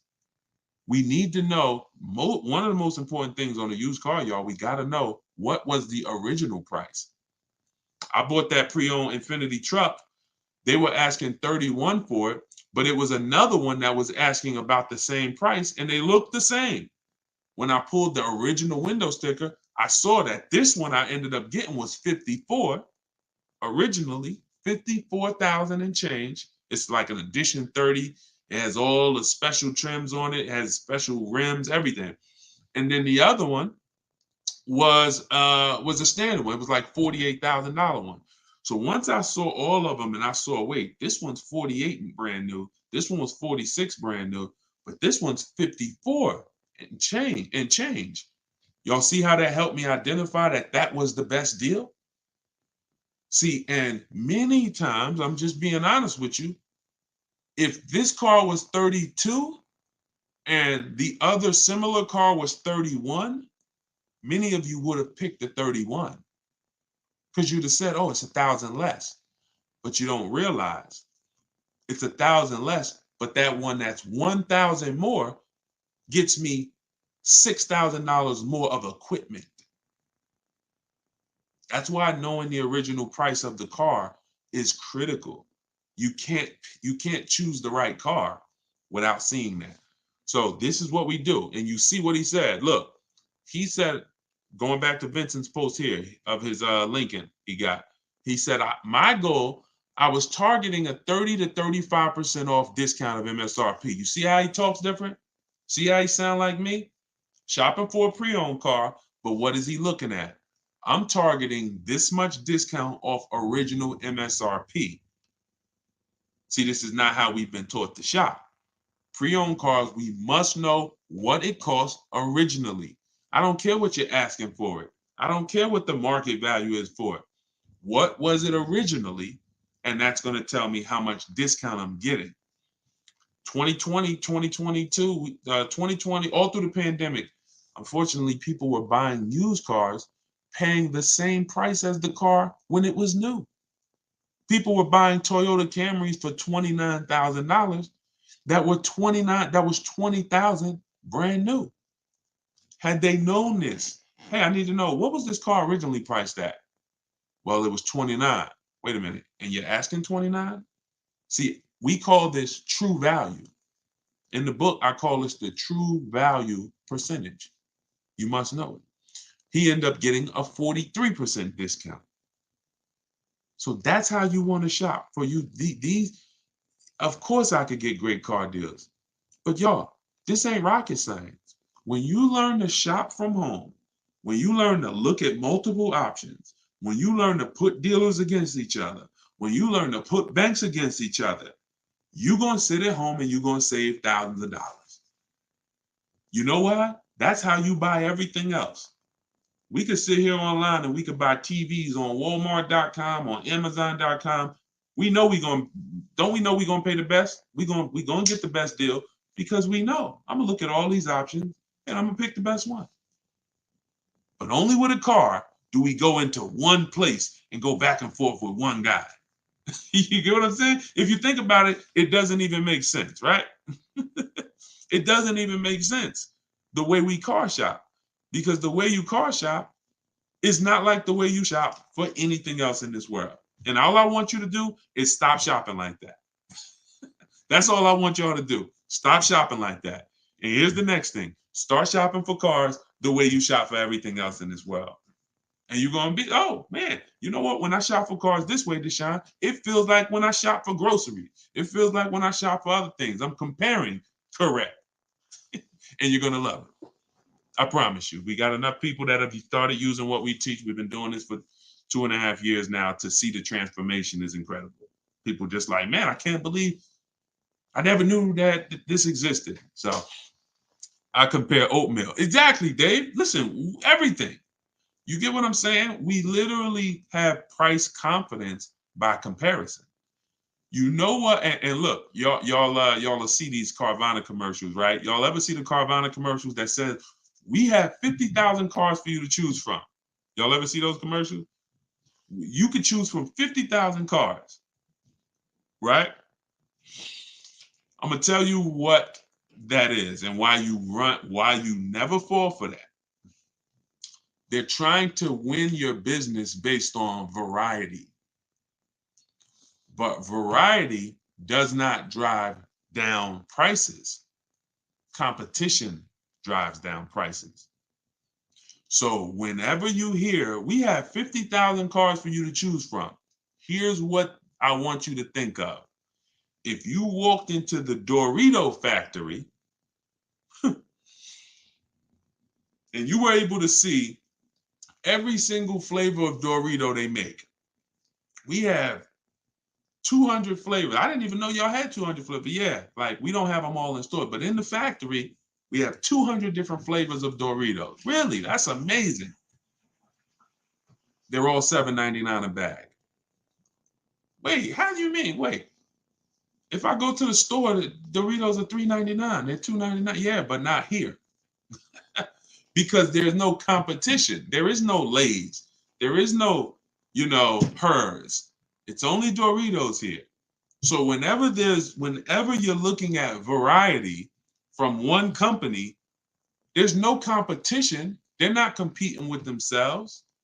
So every way they price their car, they don't mind you looking around. Take a look. We got so many cars to choose from. You'll find something. But everything that you find is not competitively priced. The only way we're competing is when we know we're shopping, when you're about to go visit someone else. You're about to go see someone else. That same blue Camry that you want here, you're about to go look at another blue Camry somewhere else. You should be doing all of this online, never in person. So this is what drives down prices, y'all. Never variety. Forget these dealers that say, "Oh, I got 10,000 cars." Does not matter. In order for me to make sure that I'm paying thousands less, I must shop your competition. I don't care about your variety. When I shop your competition, I'll find the best offer. And it's going to get easy. It's going to get very easy for y'all. So, all right. So let's do a couple more questions and we'll get ready to wrap. Deshonsbook.com for everybody. It's just somebody confirm that we are showing the 75% off price. Sometimes I get a message that is showing the full price. Make sure you could get your 75% off. Scan the QR code. Everything that I teach is in my book. We just put it out. 75% off is the book launch special. It's called Car Shopping for People That Hate Car Shopping. It's a digital book. You could download it and use it right now. And if you're on TikTok or Instagram, you could just go to my Instagram bio or my TikTok bio. Okay, thank you, Camry. Show 75% off. All right, perfect. Went to 7 dealerships before I found the price in the car for my daughter. Wonderful. My wife was mad at me. Now, that's because that sucks. And the time that you put into that, I get it. But to save money, I don't blame you. If you got to what you needed, it was worth it. But I want you to get to the point where you could do this from home. You could have did it with phone calls. If you use my way in the book, we do everything online through computers. But I rather you not drive to place. It's just you don't have to do it. If you had to do it to get multiple offers, then I would tell you, man, you got to drive to multiple places. But you don't have to. You can do this by phone, ask for a sales manager, or if you don't want to talk to anybody at all, you can use my way in my book where we do it all by computers. I'll tell you exactly what to say, what to type, what they're going to say. You got all the responses. Everything is scripted out for you. DMV good, and they treat you like gold when car goes in for service. Oh, I didn't see. Okay, I missed that. How much does credit really matter? Credit profile matters. If you're looking for a car loan, it's not always score though. It's more profile. So I always say if you have a car payment that you're paying, sometimes the world could be crashing down around you. You got late credit cards, but if the bank sees you've been paying your car payment on time, they'll sometimes give you the loan. They'll sometimes approve the lease. So, some people might have a lower credit score in the, low sixes, but they have a solid payment history on their cars and they get approved. Another thing is if you have a high score, sometimes you don't need, score and payment history are probably the two biggest indicators. Payment history being what I just talked about, and score being score. Because those two things weigh heavily on the decision. Now, then you have things under that. You have things like your job. How long have you been on the job? How is it a new job? Is it you self-employed or are you employed, with a company? Have you filed your tax returns so that you can have proof of income? Because all of this comes into account with your profile. So if you have a strong credit score, sometimes you could get away with not having a previous car loan. If you have a strong credit score but you have a previous car loan but you don't have proof of income, sometimes that's okay because your credit score is strong. Now if your credit score is not strong, then you want to have these other things in line, proof of income. So when you look at, how long I've been living here, what I do for a living, credit score, income, the amount of money you make, that's a part of the profile. Somebody that makes $36,000, compared to somebody that makes $300,000, that's a different profile. So those are the three things that matter. But if I would, I mean, those are the things that matter. But if I was to tell you to work on any one thing, it would be your credit score. It would be get with Shonda Martin. Shonda Martin's on every social media platform that y'all are on right now. Shonda Martin. Her page is called Road to 750 Plus. And then just follow what she teaches and you know, I mean, the stuff that she's taught me, I've used. It's raised my credit score at least 80 points. Just the things she knows about credit that, you know, just go follow her. But yeah, it's about profile more than just score. It's about profile. Should a person get extended warranty on a vehicle if a vehicle has high repairs, high cost of repairs, expensive parts? Then certainly.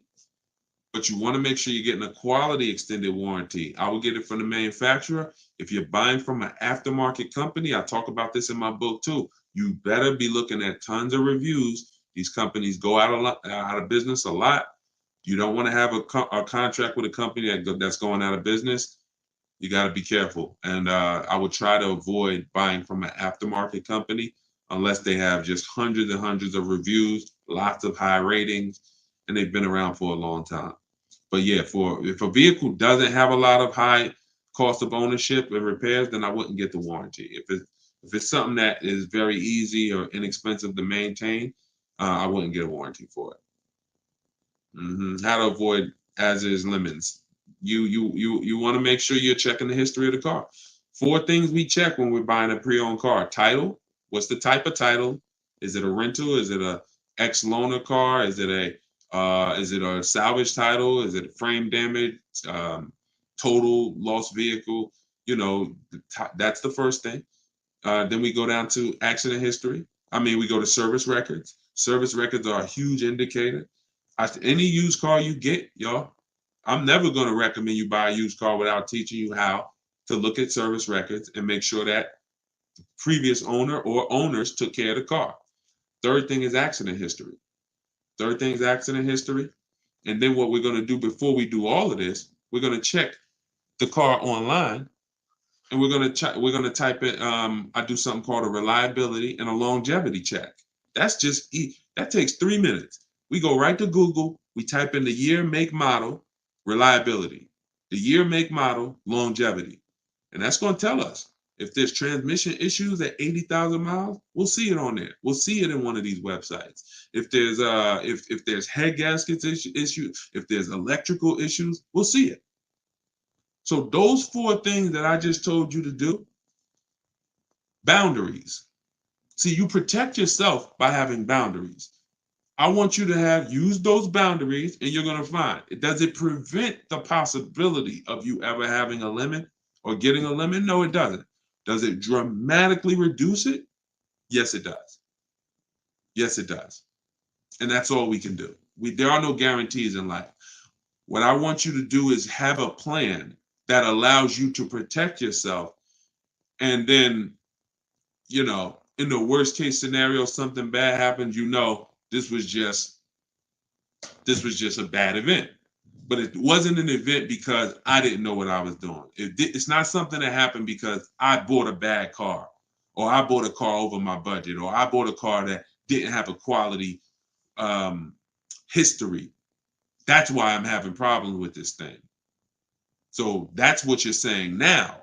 If some of you may be experiencing that now. Dag, if I would have knew all of this about how to make sure I got a good car, how to make sure that I got the right price, I wouldn't be in this issue. That's what you're saying now. But I want you to be on the opposite side of that. And just knowing what to do will put you on that.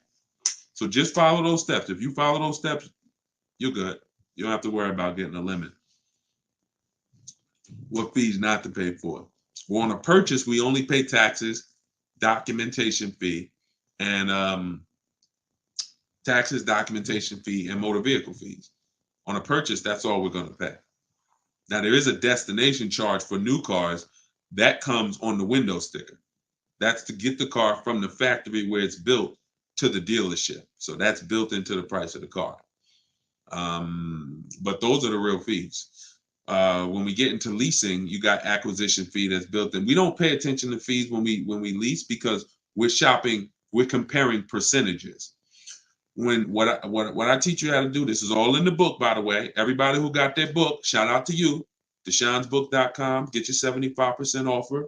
Download my new book, Car Shopping for People That Hate Car Shopping. It's all in there.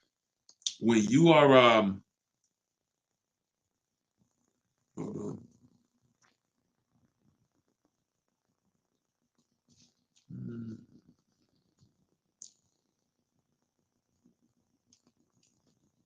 Okay.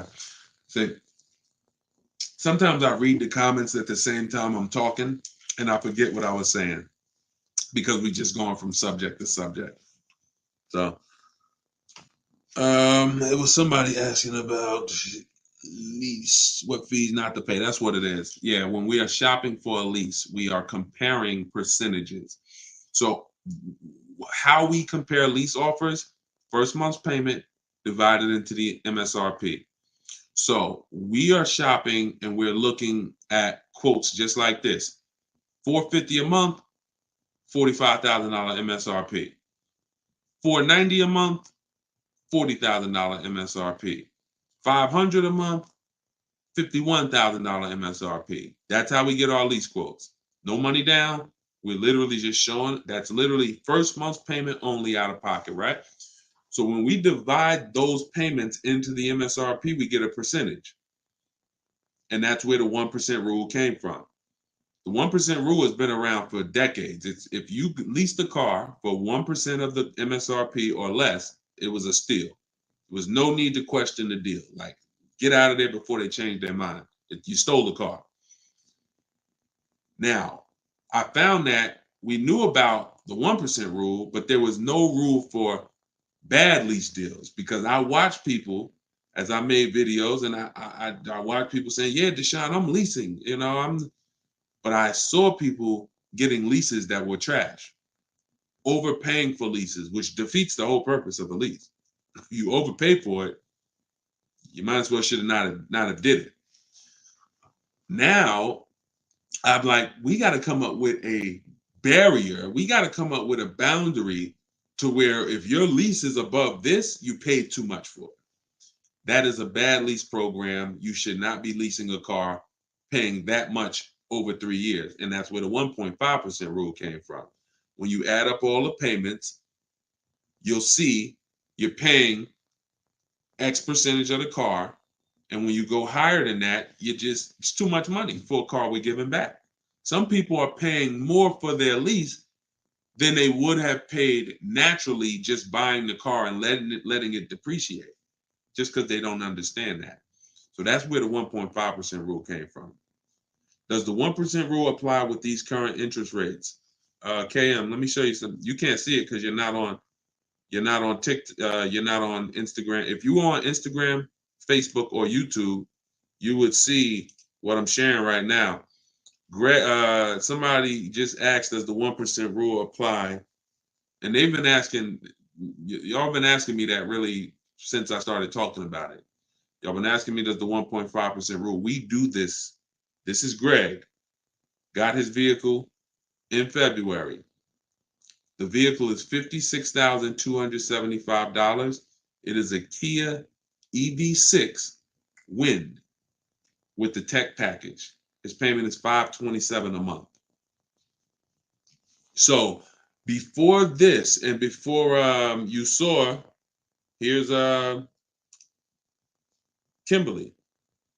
Kimberly's vehicle is $91,761. Her Maserati. Her lease payment is $944 a month. 1.09%. Now, out of all of my members, we have probably 1,400 members, 1,500 in Cars from Home University. These two have gotten the best leases because the program was there. In order to have a lease be a 1% or in the low 1%, you got to have an incredible lease program. We don't know what it's going to be. She didn't know it was going to be a 1% lease before she shopped it.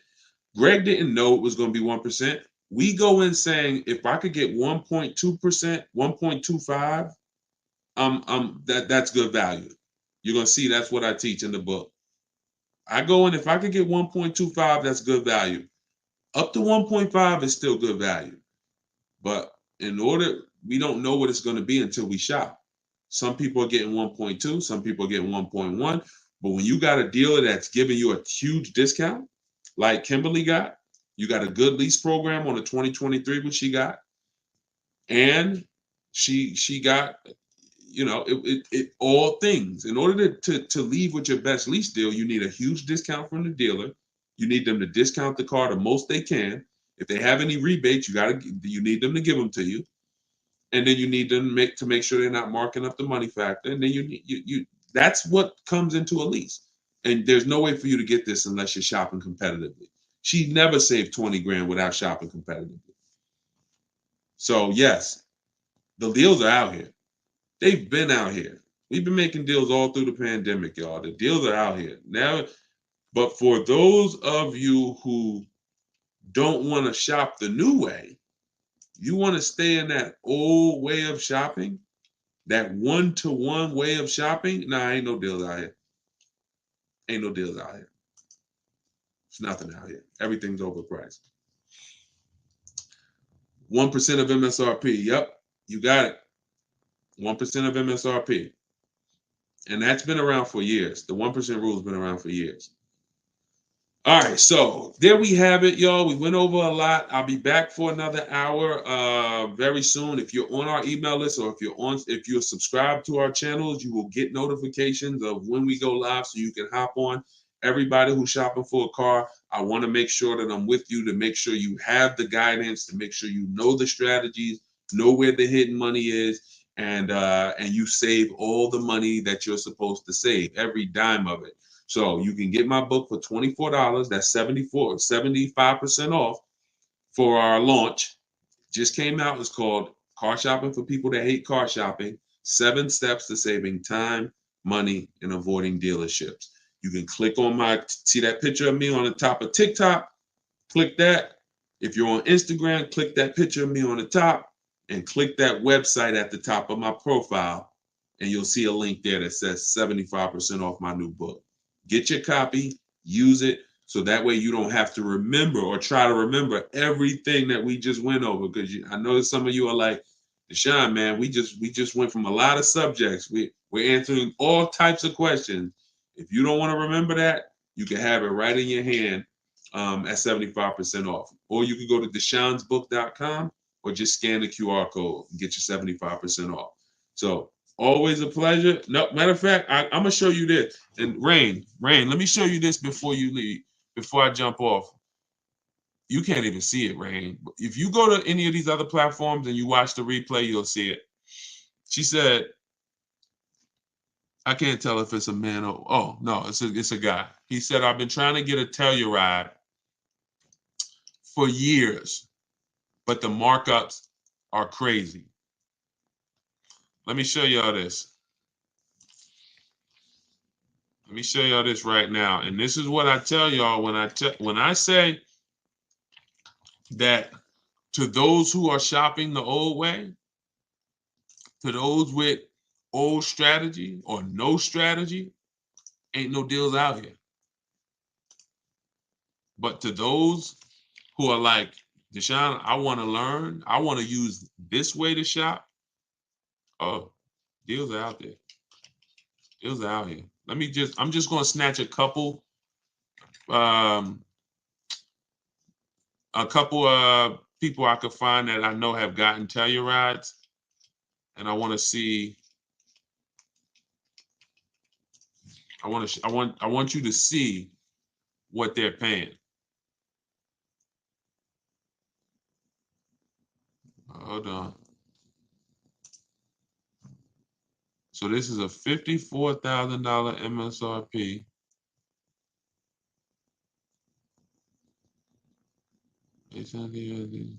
Hold on. Okay, this is Bonita. So this is Bonita. Now, here's what's crazy about Bonita. She got her Telluride middle of the pandemic. See, we were out here getting these deals when it was blood in the street. Look, hold on. I had to go to the Facebook group, snatch the screenshot, find it, snatch the screenshot, and then come back here and show y'all. So this is Bonita's. She got this. Look at the date. She posted it when she got it. 2023 Kia Telluride. She got it December 2022. $600 a month.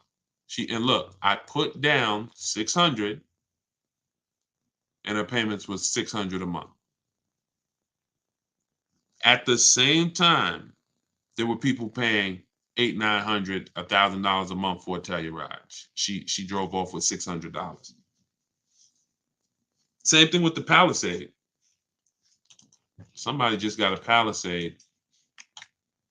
Those are two nice vehicles. They're two popular vehicles, and what that means is there were several people charging crazy money for people who wanted to get them. Here's one right here. I'm gonna show y'all this deal on the Palisade. Like, this is why, see, I get to work with hundreds of people in Cars from Home University, my video library. I get to work with them. I get to see the deals. So whenever people tell me there's no deals, they don't know. Y'all, I'm seeing deals. My members, they post their deals 2-3 times a week. Sometimes I'm seeing different deals from every part of the country. So when people say there's no deals, it's just you don't know how to get them. And if you will be humble and say, man, I don't know how to get deals. I don't know how to find deals. I need to learn how to get them, then you'll be fine.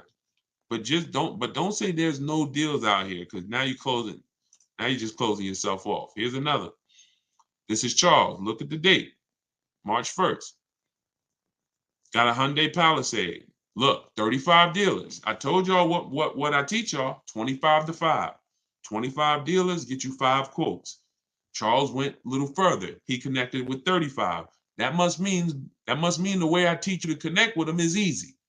If he went from 25 to 35 like that, that must mean the way I teach you to connect with these dealers is easy, when he could just bump it up to another 10. But look,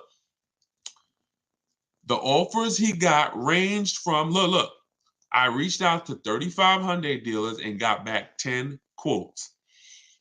The offers range from 1.23 to 1.66%. That's what I'm telling you all about, how different the offers are going to be. I see you. Thank you, AquaWorks. You're going to enjoy that book. Use it. So when you've gotten your offers correctly, you see the spread.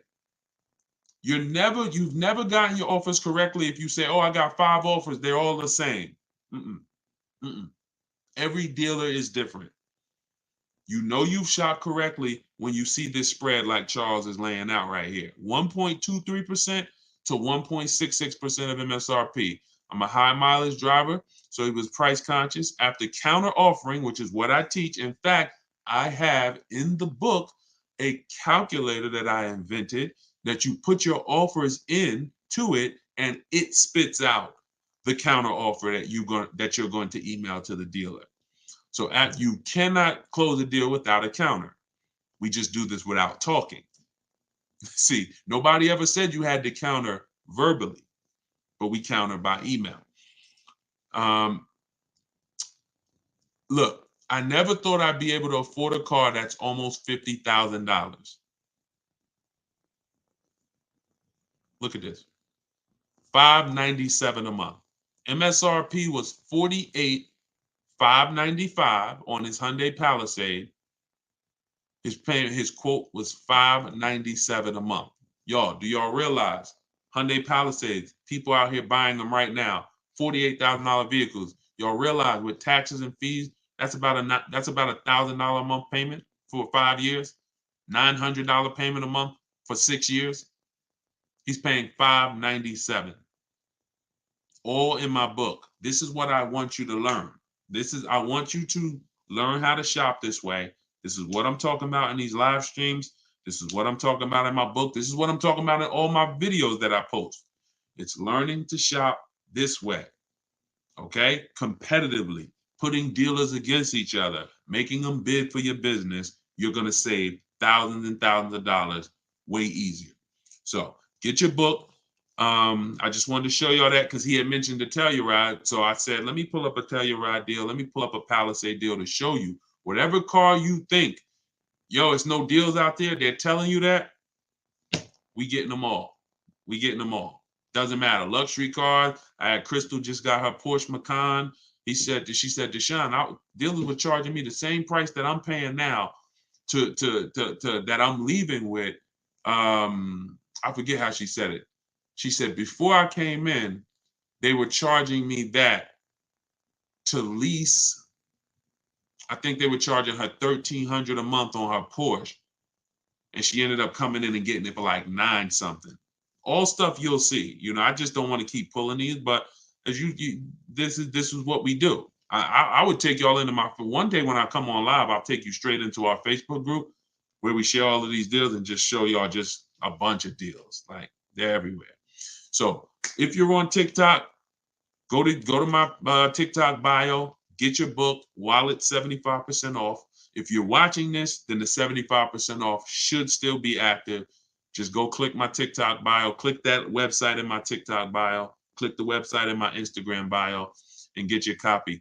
If you are watching on Facebook or YouTube, just scan the QR code on the screen. Let me put it back up.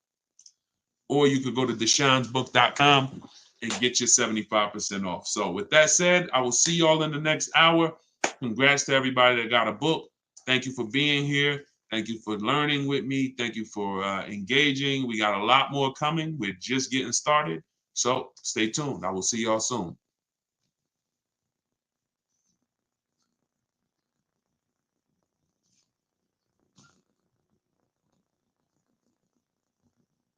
Somebody just said they're paying $730 for the same car. So that same Hyundai Palisade that this person's paying $597 for, they're paying $730. That sucks. And then if you are shopping for a car now or in the next 12 months, I want you to type me in the comments.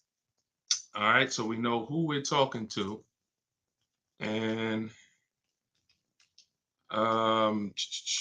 Instagram. All right, Instagram. I see Instagram log this out again because I switched from the screen. We're just getting used to this. But as you come in, if you are shopping for a car now or in the next 12 months, just type me. And I want to know, because I want to talk specifically to y'all. If you're shopping for a car, you know, after that, that's fine. But I want to talk specifically to the people who are shopping now. Now, after you let us know if you're shopping, I want you to check in. Where we at?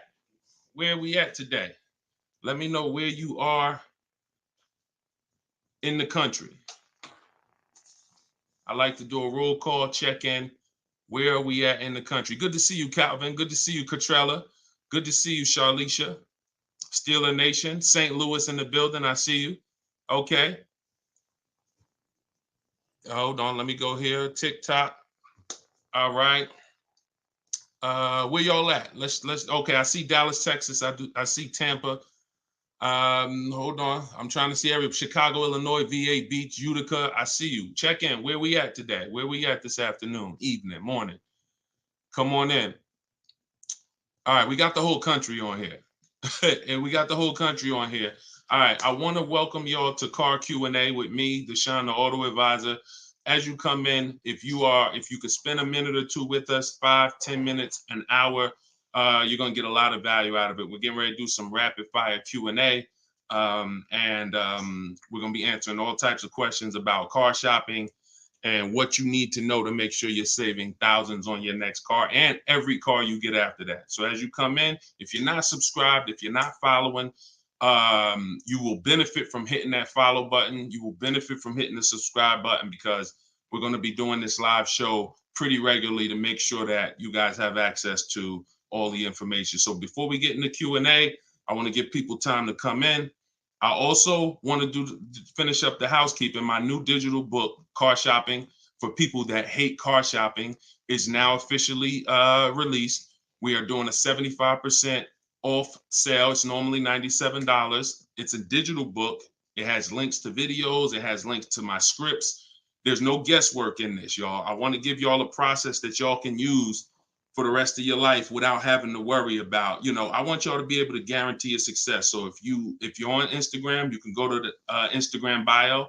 You won't leave the broadcast. Get your 75% off because it's only available for a few minutes at 75% off. TikTok bio, and then Facebook and Instagram. Y'all can go to deshonsbook.com, or you can scan the QR code. So let's go. Let's get your questions going. I want y'all to enjoy using that book. Get your 75% off and enjoy not reading it, enjoy using it. All right. So let me see. Let's start bringing in some comments. Where's our first question? Do I have to get financing? Oh, by the way, in a few minutes, y'all, I'm going to be giving y'all a very, very deep look into a game that's going to help you understand leasing versus buying. So in about 5-10 minutes, we'll start that game, and you're going to love it. You'll never be confused on whether leasing or purchasing is going to save you more money after we play this. Do I have to get financing to lease a car? No, you don't. Whenever we lease a car, we are always using the dealer's financing department, their company, the bank that makes the car. And because we can't shop for our own financing, how do we make sure that they're not marking up the interest rate on the lease? Multiple offers. There's no way for you to make sure they're not marking up the interest rate on the lease without multiple offers. That is what reveals the true deals when you're shopping for a lease. So there's no interest rate to shop for, but we must protect against interest rate markups with multiple offers, because some dealers will mark up the interest rate and never tell you.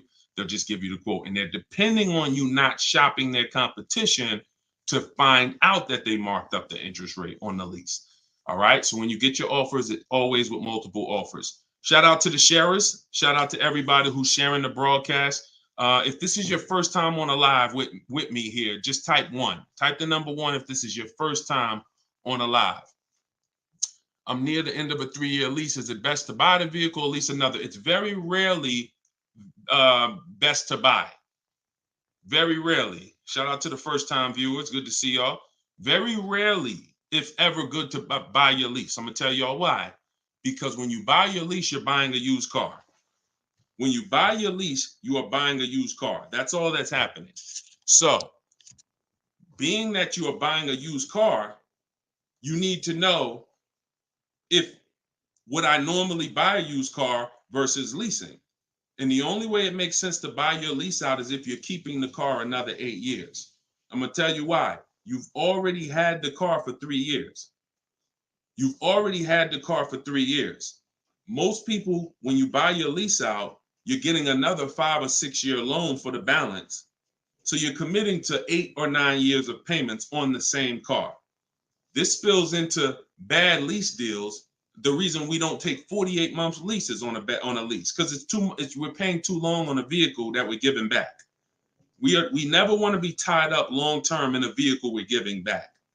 That's the whole point. Leasing is meant to be 3 years, 39 months, sometimes 2 years, depending on what they're offering, in and out, switching cars very fast, always under warranty, keeping our payments low. Okay. Can y'all light up TikTok with the likes? Can y'all continue to tap the screen on TikTok? I see we got a few hundred people. We got about 400 people on total, all the broadcast. Could you actually hit that share button? Because I promise you, y'all, no one will ever get mad at you for sharing my page with them. I guarantee you that. In fact, my goal is to get them to thank you. Hey, thank you for sharing that. I like that guy's stuff. We try not to waste any time here. What about paying cash? VJ Live said, let me put this question up on the screen.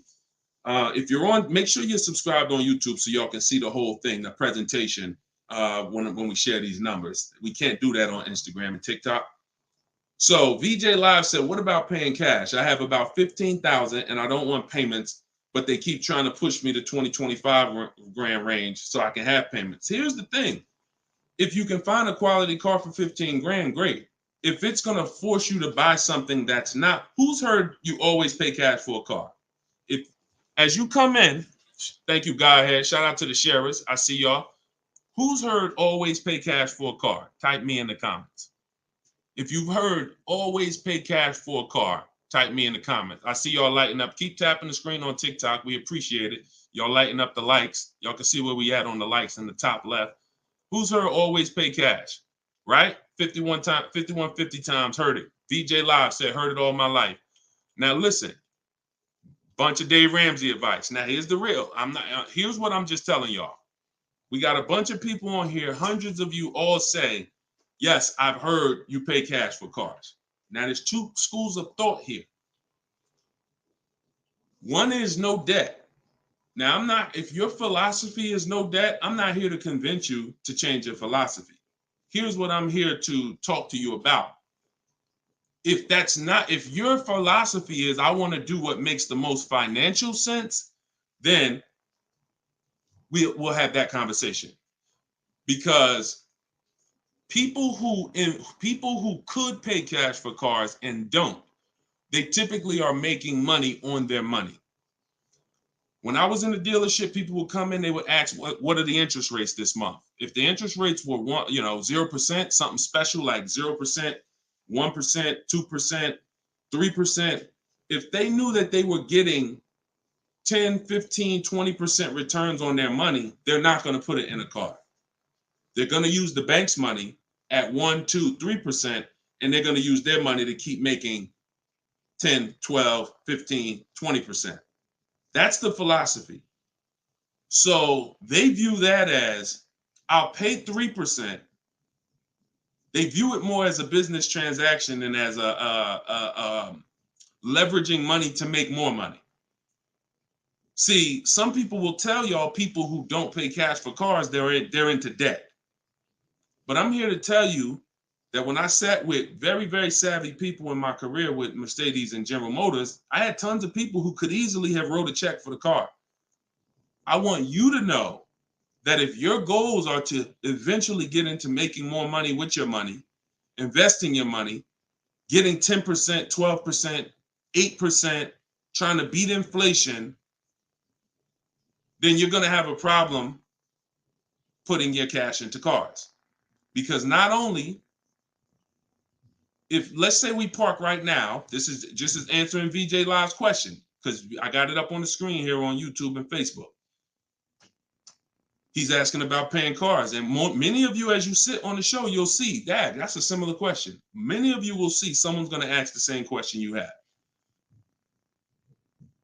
When we start seeing that we can actually use the bank's money for less, we're gonna realize that when you put $20,000 of your hard-earned cash into a car, that money cannot make you more money. That $20,000 that you just put in the car cannot make you more money. You have maxed out the value of that 20,000. It's in a car, you can't pull it out. You could refinance, but that's not happening. You're going to refinance and just get another loan. The point is, your money's in that car now. So had you had an opportunity to invest that 20 and make 8%, 10%, 6%, 12%, that's what the people who don't pay cash for cars who are wise are doing. I'm not telling you there's a difference. Look, I talk a lot about budgeting. I talk a lot about affordability. All through my book, I have systems and boundaries. The rule of 72 and the 10th birthday, how long of a loan you take, how much, when should the car be paid off? That's all in my book. You can get it 75% off, or you can watch my videos. I'm going to always teach it. But if you want it all in one place right here, get the book, 75% off. It's in my TikTok or Instagram bio. But that's what we got to know. We got to know if we're going to use leverage and use the bank's money, there are extremes of leverage. There is over leverage. And we cannot be over leveraged. That means we're taking a loan that's too much, too long, we just want to borrow to try to afford a car. And you see this a lot with older cars, people buying luxury cars that they really can't afford because, brand new, the car is 80 grand. But if they get a 10-year-old one and they get a 5-year loan, now they're in a 2013 AMG Mercedes with 90,000 miles on it. So that's the opposite extreme. Using leverage and loans to buy things we can't afford. But then the other opposite extreme is paying cash when we don't have to. Finding that balance between getting the car we want, getting the best car we can afford, because you said, hey, I'm trying to find a car for 15 grand. I can't find it. They want me to spend 20, 25. Well, the name of the game is you better learn how to find if there's any cars out there for 15, you better learn how to find them. And you look everywhere, you look over all the marketplaces. And before you raise your budget up to 2025, we have something we do called the perfect budget. You got to go to 17 first. You don't go from 15 to 2025. You go from 15 to 17. See if I can find anything good for 17. Oh, I can't. All right, now I go to 19. And I have this calculator that's going to help you guys inside the book. It's called the Perfect Budget Calculator. You put in the money you have, you put in what you want your payment to be. It's going to tell you how much car you can buy. You put in your state, so we could have. How many times y'all walk in, right? And you're like, man, I want to spend 25 grand on a car, but you forgot to factor in taxes and the fees. How many times does that happen? Type ouch if you've ever dealt with that. Let's be willing to be honest. You had a budget in your mind. This is what I want my monthly payment to be. This is what I want to spend on the car. Next thing you know, you're a little over that budget, or sometimes a lot over that budget, and you're leaving like, I see, all right, I see you, 919 Mike. Thank you. I see you, Mika Larkin. Shout out to everybody willing to be honest. See, in order for us to really make sure we don't make these mistakes, we got to be honest of the fact we've made them. So that's what we want to do. We want a budgeting system that tells us when we can. You spend any more than this, and you're going to be over your budget. You said you want a payment of $400 a month. That means you said you only got $1,000 to put down, or nothing to put down, or here's what you can spend on a car. And when you use this perfect budget calculator, you're going to never go over budget. Because honestly, y'all, we don't want to be anywhere near our top of our budget. We want to be shopping under our budget. That's where I want y'all, under your budget.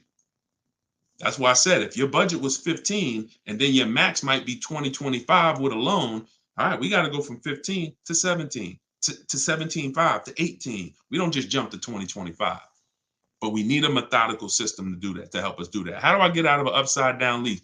Jose, you can only sell out of it. That's all you could do. You could sell out of it. No matter what, y'all, who's in a car that they want to replace and they think they're upside down? They may have some negative equity. This is all in the book. I would really like y'all, the reason why I'm doing the 75% off, couple reasons. The book just officially came out. But I really want y'all not having to remember this. Yes, this live rebroadcast is going to be syndicated. So no matter when you're watching it, the information is going to be valuable and applicable.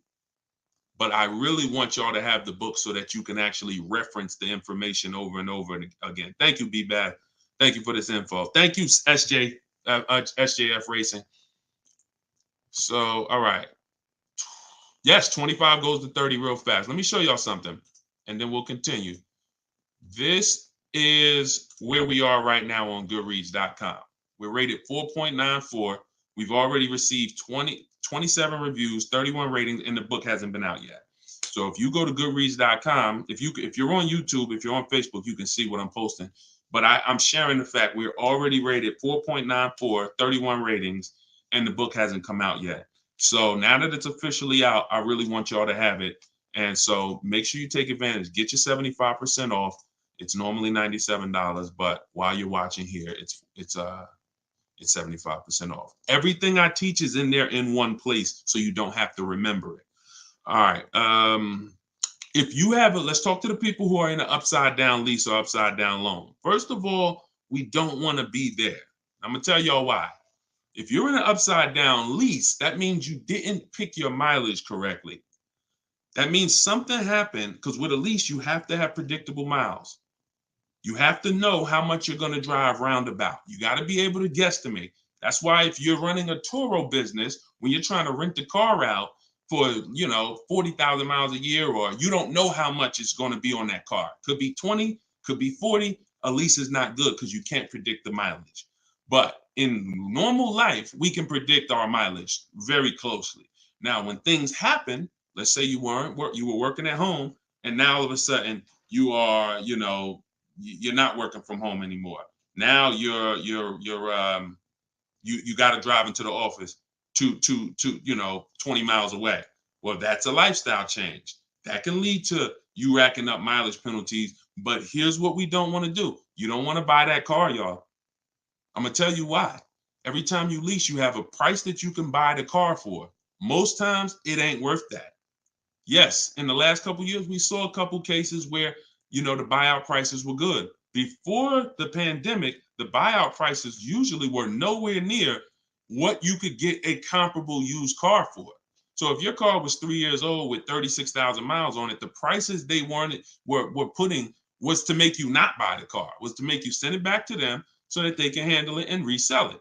So if the price wasn't worth it to begin with 36,000 miles, I've seen people, you go over your miles and you're like, I'm over the miles, I'm just going to buy it. The price wasn't worth it with good mileage. The price wasn't worth, if you had 36,000 miles, that car wasn't worth you buying for the buyout price. You actually have 48,000 miles and they want you to pay the same price for it. So it's important that if we have to deal with penalties because we didn't structure the lease correctly, or because we didn't quite know what we were going to be driving, or we had a lifestyle change, taking the penalty and applying it over to our next deal is always, not always, but in most cases, going to be less money than us buying an overpriced car with high mileage now. We cannot just keep buying our leases without doing a market check. So when you asked about how do I get out of a lease with negative equity, all you can do is find out what the penalty is. There's 3 ways that you could get out of this thing. You could either pay the difference. So if you got, you could wait until your mileage, and this is, all right. If you have negative equity on a lease, I don't even like to call it negative equity because there's no such thing as negative equity on a lease. There's penalties. That's different. Penalties. On a car you purchase, yes, there's negative equity. You bought it, you have a loan on it, the value is not worth the loan. Negative equity. With a lease, we have penalties, over mileage penalties. And now some people will say, well, I'm going to go over mileage. I'm going to get out of the lease 3 months early. But you don't realize if you get out of the lease early, what do you still have remaining? Payments. Three months of payments, 6 months. Who's ever had a dealer say, hey, don't worry about the payments. We'll take care of the old payments. Who's ever heard that? Type me if you've ever had a dealer say to you, don't worry about the old payments. We'll take care of the old payments. Okay, lots of you. The problem with that is the payments don't disappear. They always get rolled over to the next lease. They always get rolled over to your next deal. So what I want y'all to start doing is I want y'all to see that. The money is not hitting. When you have negative equity, 5,000, you got this baggage from your old car, it does not go away. It gets either transferred or you can pay off the difference. So the key is to stay out of negative equity, to stay out of penalties, because yes, once you have them, they have to be accounted for. We got to find our great deal, and then we got to bring our penalties over on top of the great deal. That's all we can do. Now, you better try to see what your car is worth selling it, because you said you're over miles. You call your leasing company, you get your payoff, you find out what your cash offers are. Go to Vroom. Vroom's out of business. Sorry, CarMax, Driveway, Carvana, AutoNation, and Kelly's Blue Book Instant Cash Offer. You can go to Car Guru, Sell My Car Too. These are all people that give you cash for your car. That's what your car is really worth, what those companies will pay. Whoever's the highest bidder, we take that. See, what I'm teaching y'all, and some of you are going to get it immediately right here, right now. Some of you, it's going to take a while to get the fact that your money comes when your savings come when you start learning to make people bid instead of getting one offer. You get the most money when you start learning to make people bid.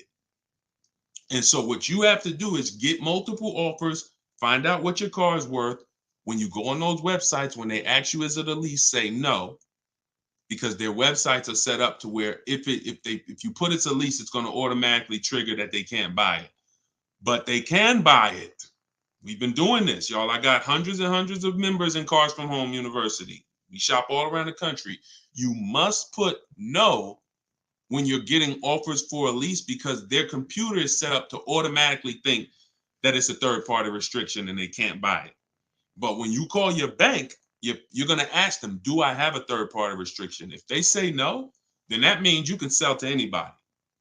But again, the way these companies are set up, they saw us making all this money on these cars, and the bank said, no, we got to do these third-party restrictions. And it was so many people going to those websites saying, oh, I'm about to sell my lease. And then they would get there, or they would talk to them and they would say, no, we can't buy it because it's a third-party restriction. So they just made their website default to, we don't buy leases, but we do know if you don't have a third-party restriction, they can buy your lease. And it's very important for you to know that.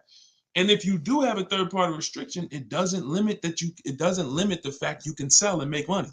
It limits who you can sell to. When you have a third-party restriction, they say what they're saying is you can only sell your car to a dealer that makes the same brand.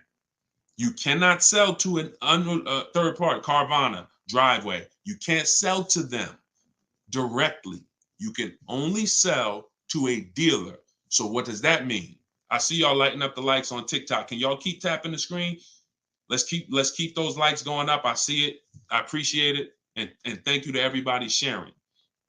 So when you are I just got off my point, but I know it was about selling. So multiple offers, y'all. This is all in the book, Car Shopping for People That Hate Car Shopping. Who has their copy? Who got their copy? We'll continue. We got some more time. We're gonna keep doing Q&A, but who got their copy of the book already? Who got their 75% off? I really want y'all using this. The book is affordable for everybody. Everybody. All right, especially at 75. Now it should show, make sure it's not showing the $97 price. That's the normal price. I see you, 5150. Okay. All right, I see you, Jimbo. Okay. Okay, I see you, Diane. I appreciate you. Okay, and I want y'all to use it. Don't read it, use it. That is like literally it's an action guide. That ain't a book you read and then you have a bunch of things you got to remember. I'm walking you through the process step by step. And again, everything I teach is in my videos. So I don't hold back in my videos, but I do want y'all to have access to all the information in one place. If you don't want to cycle through all my videos to try to find it. All right, is it worth buying a car from Carvana? That's a great question, Danny. It depends on if it's the best deal in the market. Danny said, is it worth it to buy a car from Carvana? Now, you can put anything in there. You can put Driveway, any of these online sites, online car buyers, online used car sellers. But here's the game that we avoid. We cannot shop from them exclusively, because here's what they try to do. They'll try to sell you a car based on variety. Hold on. My do not disturb should be on. My do not disturb should be on. So anytime you see,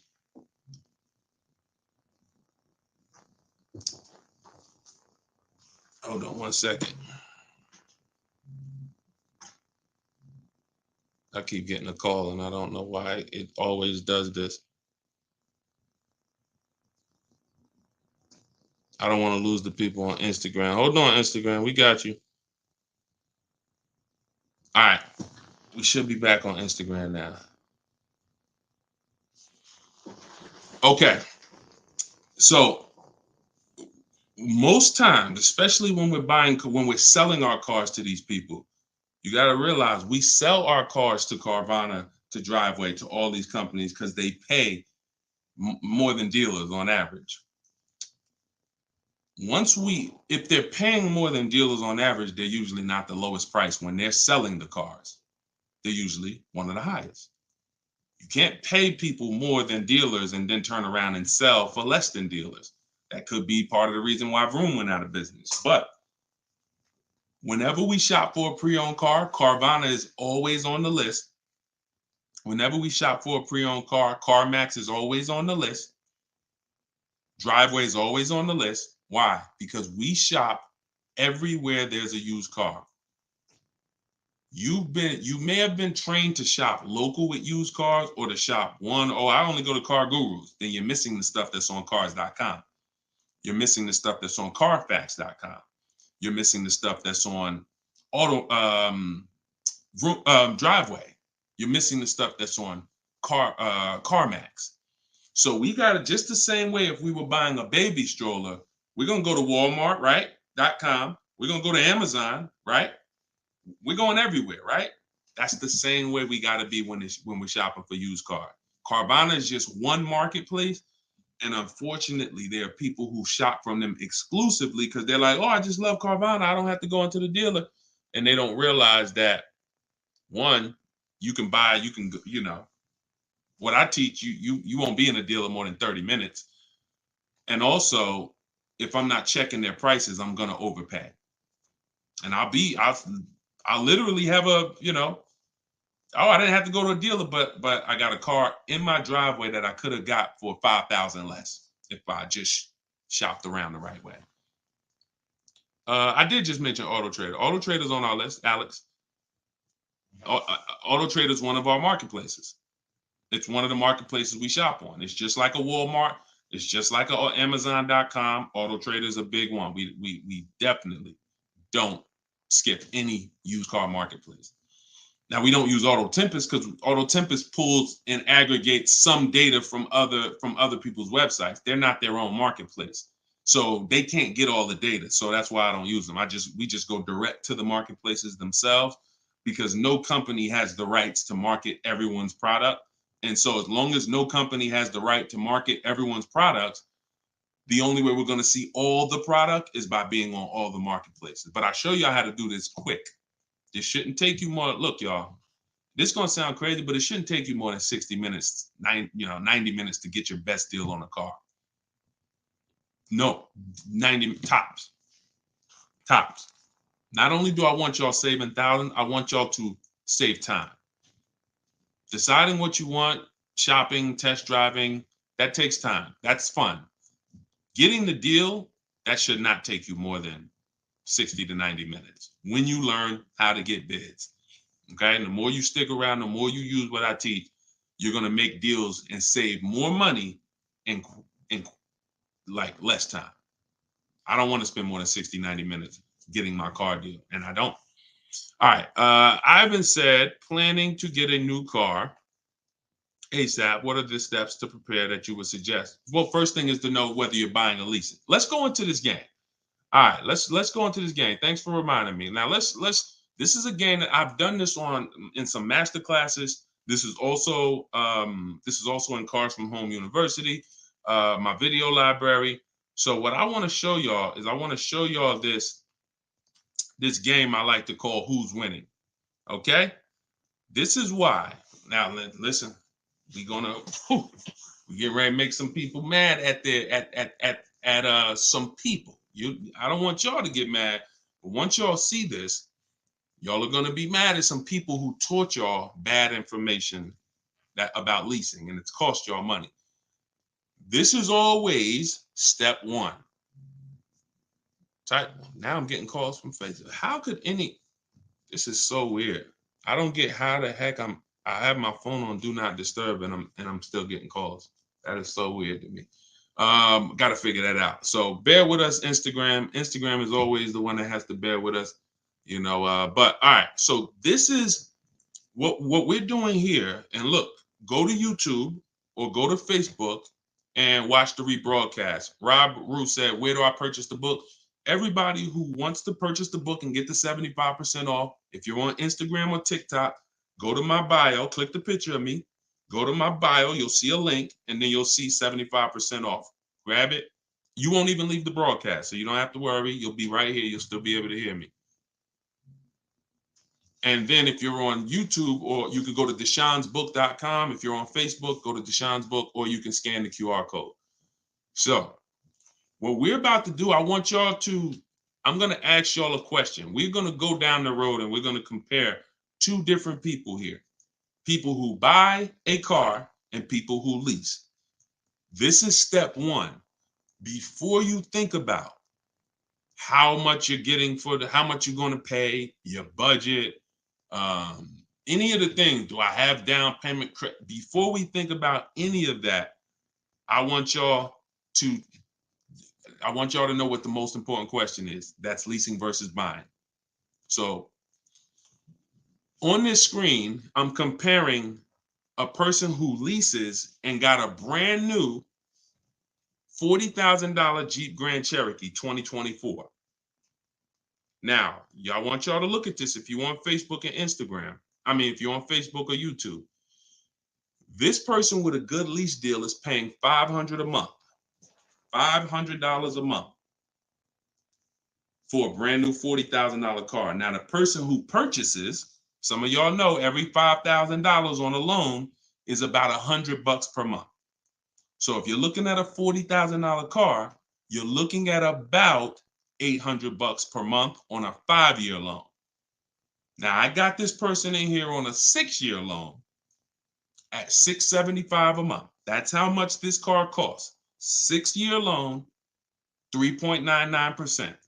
$675 per month. Let me ask y'all a question. Looking at this screen, who's winning so far? Two people drive off the lot in a brand new Jeep Grand Cherokee. They have the exact same vehicle. One is white, one is gray. One person's paying $500 a month, they're leasing it. One person's paying $675 to buy it, $675 for 6 years. Who's winning, the lease or the purchase? Put L or P. We're just talking about, literally, we just drove off the dealership. You sitting in this car next to me. We got the same truck. I'm paying $500 a month. You purchased it. You're paying $675. Who's winning? The lease. Exactly. If you're saying purchase, you're missing it. You and me are in the same car. I'm leasing the same car as you for $500 a month. You're paying $675 a month. Same exact car. Who's winning? Exactly. See, Rob, and these are the things where we can't look. There isn't, the purchaser is not winning. It's not, no, it depends. We have to go straight up. We have to go straight up by the numbers. See, that's where we lose at. We lose with all of this subjective, oh, well, it depends on how we look at it. No. You're driving a 2024 Jeep Grand Cherokee. I'm driving the same vehicle as you. I lease it, and every month $500 comes out of my household. Every month $675 comes out of your household. We have the same exact car. Who's winning? The lease. Exactly. That's what we got. We're going to go down the road. And listen, go subscribe to YouTube. Watch we're going to syndicate these episodes. So you might be watching the syndication. It doesn't change the value. I want you to see that $500 a month coming out of someone's household is $175 less than $675. So the person who leased so far is $175 per month richer. Every month, the person who's leasing over here is $175 per month richer. Now let's go to the next slide. Now, 3 years later, person wants to buy. Person wants to buy. Now, here's the thing about the purchase. There's an amount you owe. On a 6-year loan, they would owe $24,000 at the end of 3 years. I've already done it. You can watch this. That's how much the balance on their loan would be. It would be $23,400. So that's the amount they need to break even on the car. Now, mind you, they've already spent $175 per month more than the person who leased. So they're $6,300 poorer. You can see they're $6,300 poorer. See, I want y'all to see that everything that you're doing when you're not leasing is trying to catch up to the person who got a great lease deal. Everything from the moment you purchase, You're putting so much money out into the car compared to the people who get great lease deals that now your only goal is to catch up to them. This is why this is step one right here. Go to YouTube, watch it on YouTube so you can get the whole view. So 675, 500. Now, in order for this vehicle, y'all, is 40,000 brand new. What is a 3-year-old vehicle worth? After if it was 40,000 brand new, what is it worth after 3 years? 40,000 is a fair estimate 24,000.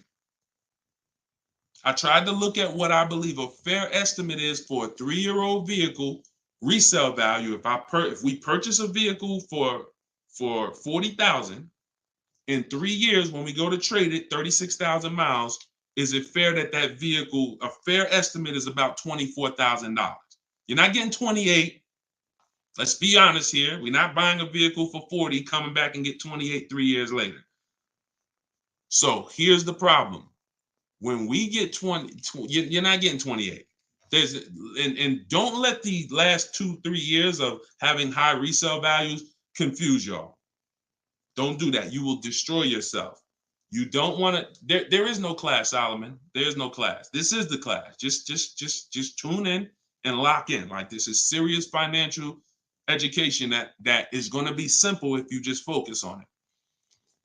If you buy a vehicle for 40, the average that you're going to see that vehicle when you go trade it in is you get about 24 on.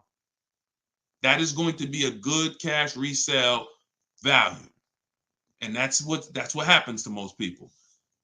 And as you can see, they still owe, if your vehicle's only worth 23,400, I mean, if your vehicle's only worth 24, but you owe 23,400, you're breaking even. This is nothing. Like, I've already spent so much more than the person leasing, and now when I go to trade my car in, I'm not even able to get enough money to catch up to them. I'm not able to I'm $6,300 behind the person who leased when you purchase, and I'd have to get all that money back to make it worth it to have bought. That's why, y'all, when you buy your cars and trade in, you notice how much you always worry about how much you're going to get for the car. Y'all notice that if you're a person and you buy your cars and you keep them 2, 3, 4, 5, 6 years, you notice how you're always worried about, man, that's all you're giving me for my car? That's all you're giving me? Nah, you got to give me more than that. You know who doesn't worry about that? Keepers. Anybody in here who buys a car, keeps it till the wheels fall off? You never worry about what the car is worth, right? Because you're using all that value. That's what we do when we purchase.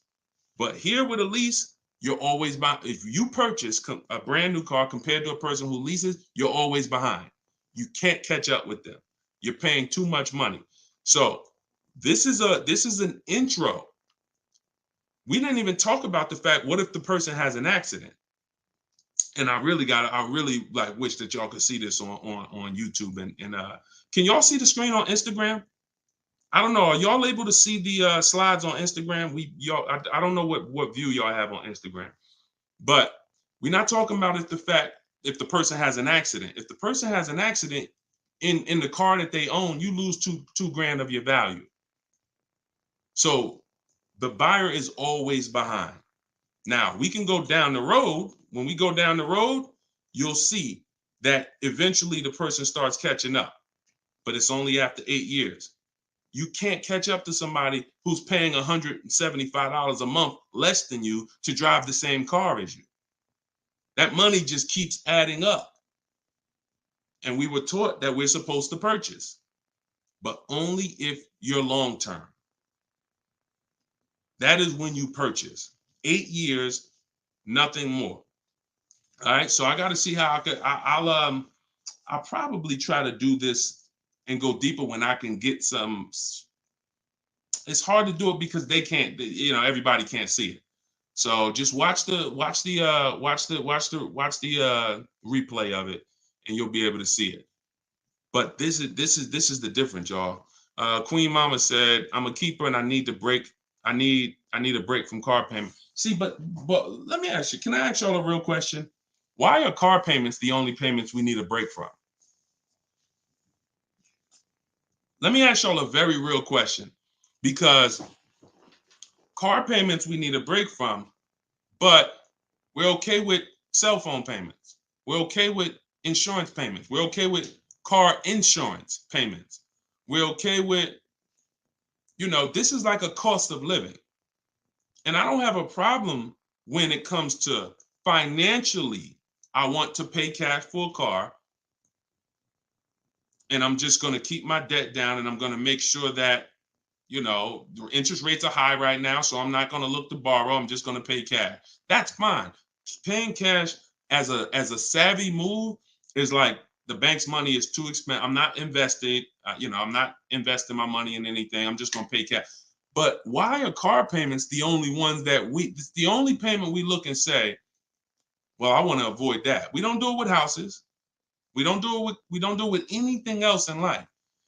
And sometimes it makes us get a bad car because we like, oh, I'm just going to save up $8,000. I'm just going to say. Meanwhile, if we knew how to properly structure our deals, we can get the best car for our budget, under our budget. Because y'all know all cash is saved up payments, right? All people be like, oh, I'm going to pay cash. If you save up $20,000, that's just a bunch of saved up payments. Yeah, she said, I'm tired of house payments too. I understand. And again, if we have the cash and we can go and we can look, I'm going to teach you how to pay cash for cars if it makes sense. And if you have cash, that's great. We got to make sure we get the best price on the car. But at the same time, you need to know when it doesn't make sense to pay cash. If they're doing 0% financing on the car you want, why wouldn't we use the bank's money at 0% and let our money continue to make money, or continue to keep our cash free? So again, because there's nothing to justify it. There's nothing to make it make sense. Oh, I don't want car payments. I don't want any of the payments that I have in my life. But my goal is to get the best, the best out of what I'm paying for. But yeah, it's a lot that goes into it. You got to make sure that those that's why, y'all, we got to shop below our budget. I need a break from rent. Yeah, we got to shop below our budget. Look, when we let people talk us into cars that are above our payments goals, that are above our monthly expense goals, oh, now we get tired of them. But if your monthly budget was $500 and you went in and you left with a great car at $450, $425, you ain't really tired of that payment. You're tired of the payment, right? Like, you're tired of the payment that's $700 when you really didn't want to go above $650. Now you're like, dang, I'm paying $700 for this car. Dang, I'm getting tired of this. When you're under, you don't get tired when you're under your budget. You get what I'm saying? Does that make sense? Type I don't know, $ if that makes sense. We only get tired of payments when they're over our budget. When they're comfortably within our budget, we're never tired of them. That's why we're fine. So, but we got to learn how to get the best cars for our budget, and that comes through multiple bids. You have no idea. And then it comes through leasing versus buying, which is what we've been talking about in this initial thing. In this initial thing, I'll try to get everybody on one stream, where y'all could all see, because I really want to focus on the people who could see the slides. And because I know I could engage with them because they can see the slides, and then but it's people who can't. So that's all right. We'll continue to adjust. But you got to know, believe me when I tell you, thousands of people have learned that the biggest issue of affordability for the cars that they're driving was the fact that they didn't understand leasing. Leasing is going to get you 30-40% more car for the same money when you learn how to get great lease deals. All day long. So it's people who driving a daggone $50,000 car. They got a $900, $1,000, $1,100 a month payment. at the same time as people driving $50,000 cars. And look, this their payment. I'm gonna show y'all something that's gonna blow your mind. You can't believe that this is a payment on a car. Right here, look. Greg. Greg is in our Facebook group. He's in our Cars from Home University program. He said, my first time posting here.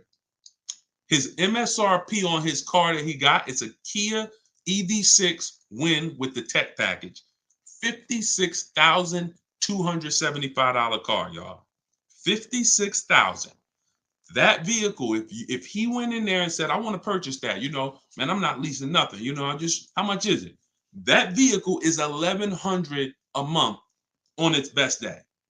5-year loan, $1,100 a month. If he stretches out the loan 6 years, maybe it's $1,000 a month. I don't ever recommend you go above a 6-year loan.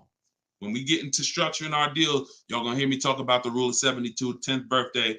We don't ever want to go above a 6-year loan. It's very risky, and it's a sign of affordability. We can't afford the car. It's like a 40, 50-year mortgage. So the point is, if he walks in to get that car, he's leaving with $1,000 car payment. Same car. Look at what he got, y'all. Shopping multiple offers. The dealer that won the bid, his payment is $527 a month. $527 a month. He gave him first month's payment and he drove off. He said no other dealer came close. Some people may have shopped that car and said, Deshone, I was shopping a lease for that car. They was telling me it's $800 a month. Absolutely. That's normal because the overpriced dealers that we don't buy from are going to take their shots. But in order for us to see that, wait, this car is not really $800. The best deal on this car is $527. We have to shop multiple offers. Now, it's not always going to be that dramatic, but I promise y'all, when y'all shop multiple offers, it's going to blow your mind. The best deal to the worst deal is going to be $3,000 to $5,000 different. And you're going to see that some of the dealers that you've trusted the most, that you've been buying from, maybe your family been buying cars from them, some of them may be the ones to take the biggest shot at you. So you have to shop multiple offers. But y'all see how there's no comparison to that deal Greg just got? $527 a month. Another person's driving the exact same vehicle paying $900. This is how, when y'all see these videos of that, people average car payment is $1,000. How? Because they don't understand leasing. They don't understand leasing. Once you understand leasing, you'll understand how these people are getting jammed up and how you may have gotten jammed up in a high car payment for a car that you might feel like, I'm paying way too much money for this car. And then the opposite side is, if we are purchasing, we have to make sure we are getting the best price for the car and we are getting the best interest rate we can get. Does he lease to buy? No, we don't do lease to buys. We don't mix the two. Leasing is its own benefit. That's a great question. Great question. Let me put the banner back up for those of you who want to get the book. See, if you don't want to have to remember all of this, grab your book. My new book is called Car Shopping for People That Hate Car Shopping. It's digital, so you could download it, be literally using it in 2 minutes, and just go to deshonesbook.com. It's 75% off for our launch, and you can get your copy. If you're on Facebook or if you're on Instagram or TikTok, you could go right to my bio, click the link in my bio, get your copy while it's 75% off. Price goes back up to $97, I think, after 30 minutes. All right, so your payment is over $1,100 now, and look, that means your loan is probably somewhere around 60 grand or more. Depends on how much it depends on what your term was. So if your payment was $1,100 a month, on a 5-year term, that's a $60,000 loan. That's about a $5,500 loan on a 5-year term.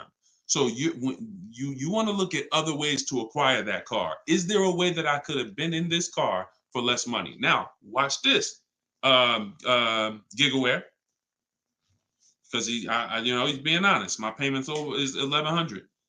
If you are buying that car and your intention is to keep it, and that means your intention is to keep it for 8+ years, you're going to pay off that car, and then you're going to just, start to catch once you don't have a car payment, you can start to catch up to the person who leased.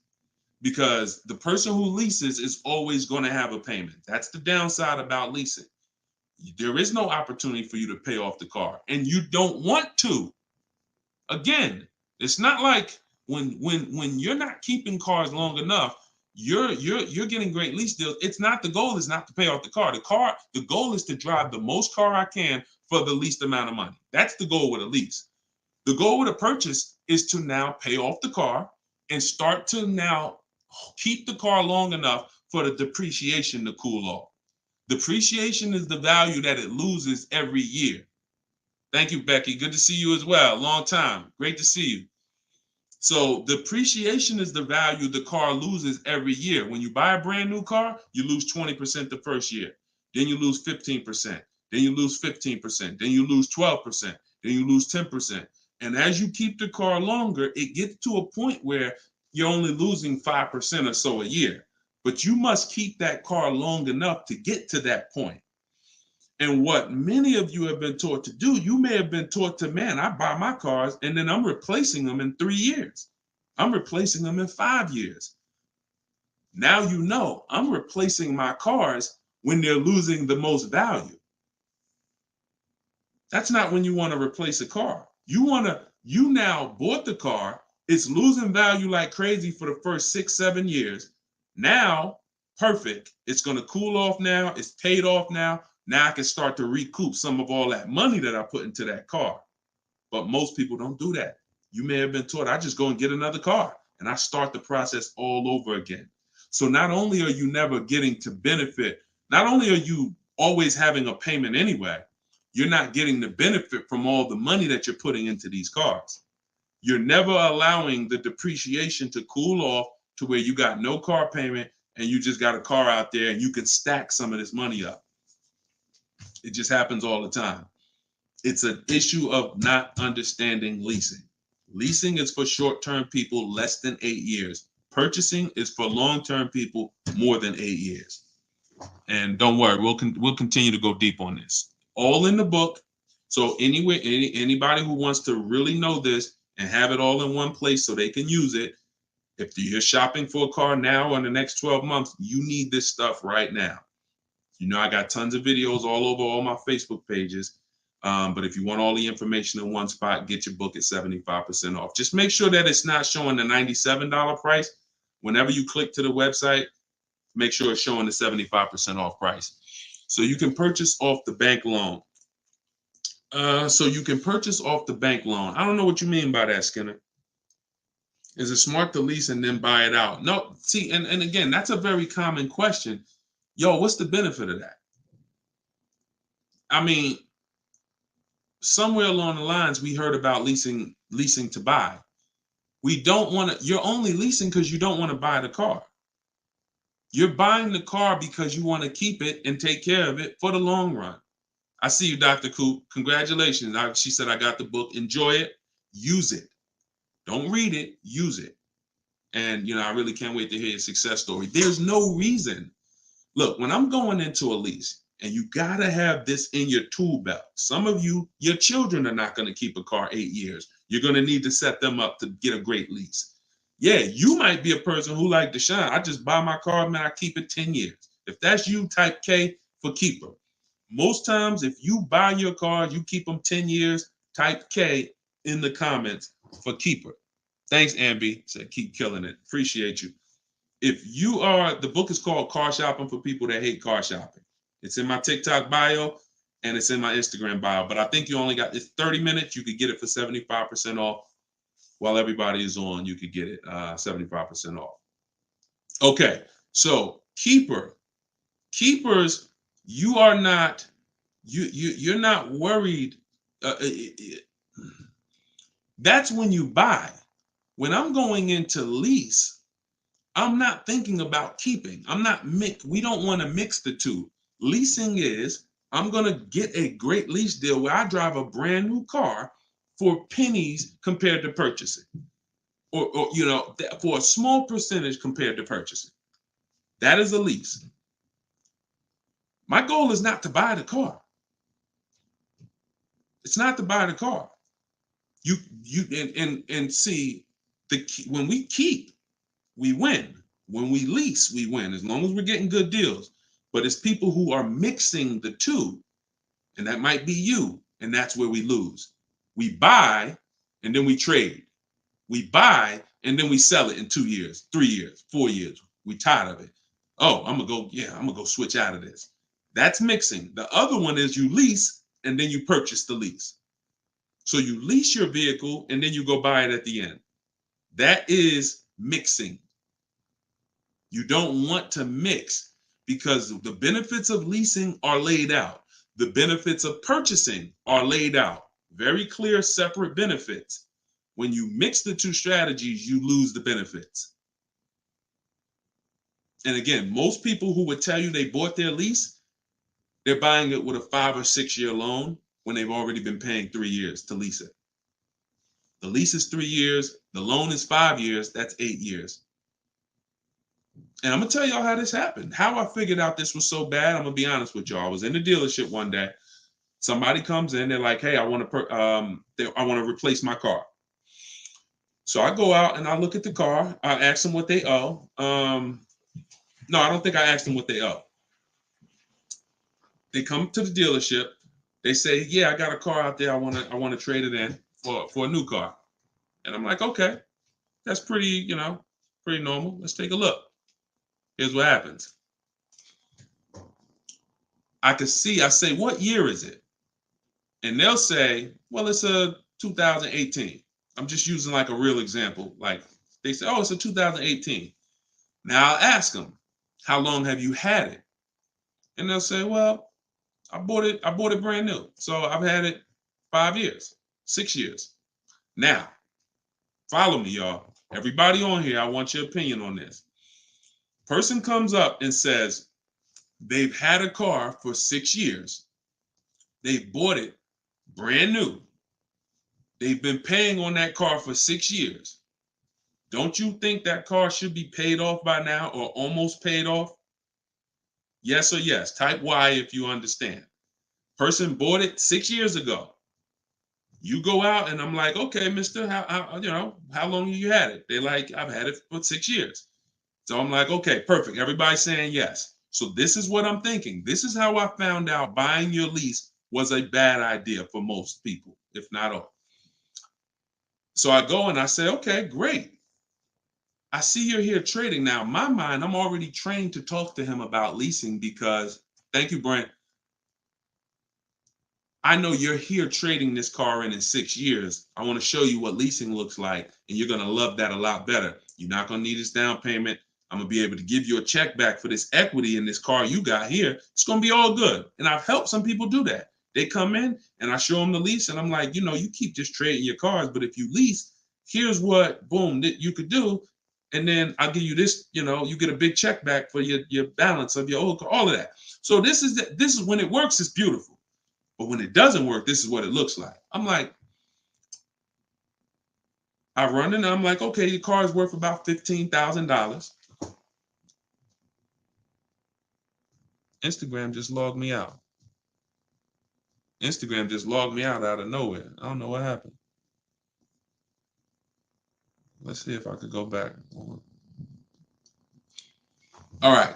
So now when it doesn't work, so I go out and I find the used car manager may tell me this car is worth 15,000, and I'm like, "Okay, perfect. It's probably paid off.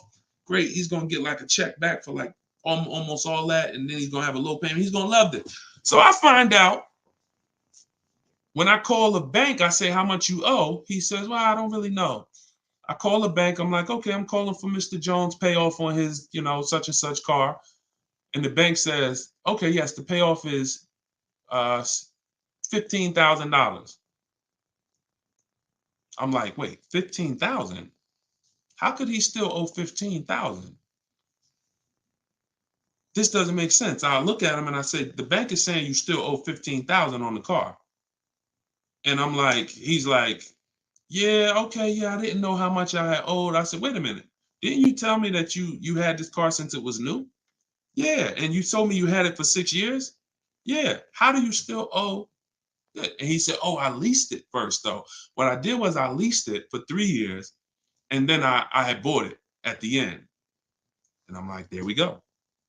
That's the problem." You leased it for 3 years.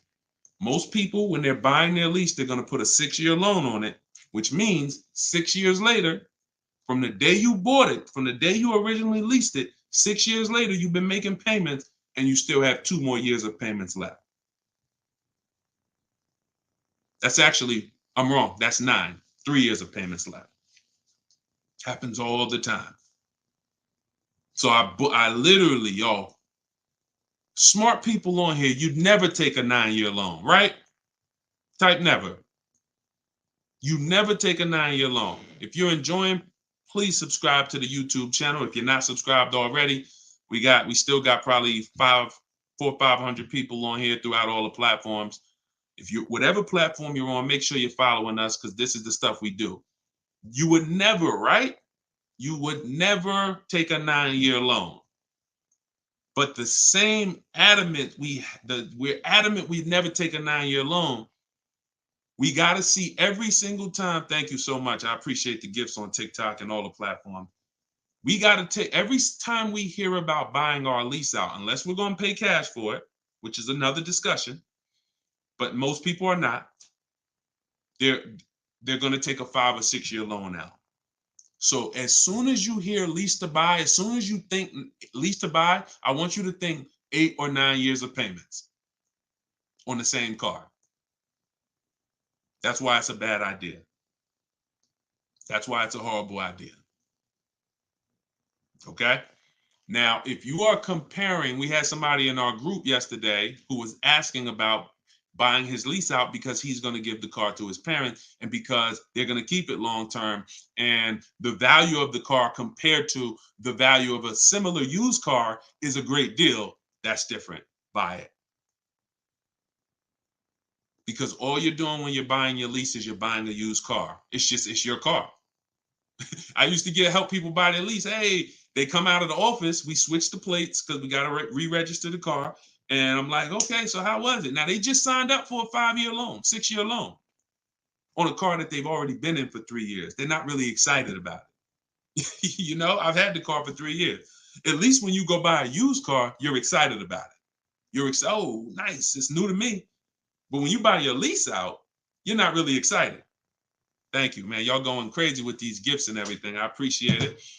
So these are the things, like what I want y'all to have, as long as you stick with me and you learn what I teach, you're going to have clear boundaries that you operate in that always protect you. That's the name of the game. There's clear things I do. There's clear things I don't do. I know I have rules. I have boundaries. And what I want y'all to get familiar with is the 8-year rule. The 8-year rule is the first rule.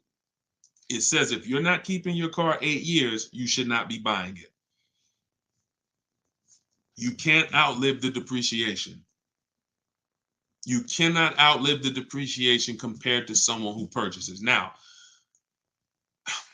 it's too much to go deep on right now. We'll go deep because I know some people thinking, oh, Deshone, but if I pay cash for a brand new car, I'll pay less overall. Yeah, but if you pay cash for a brand new car, you're still laying out all the money.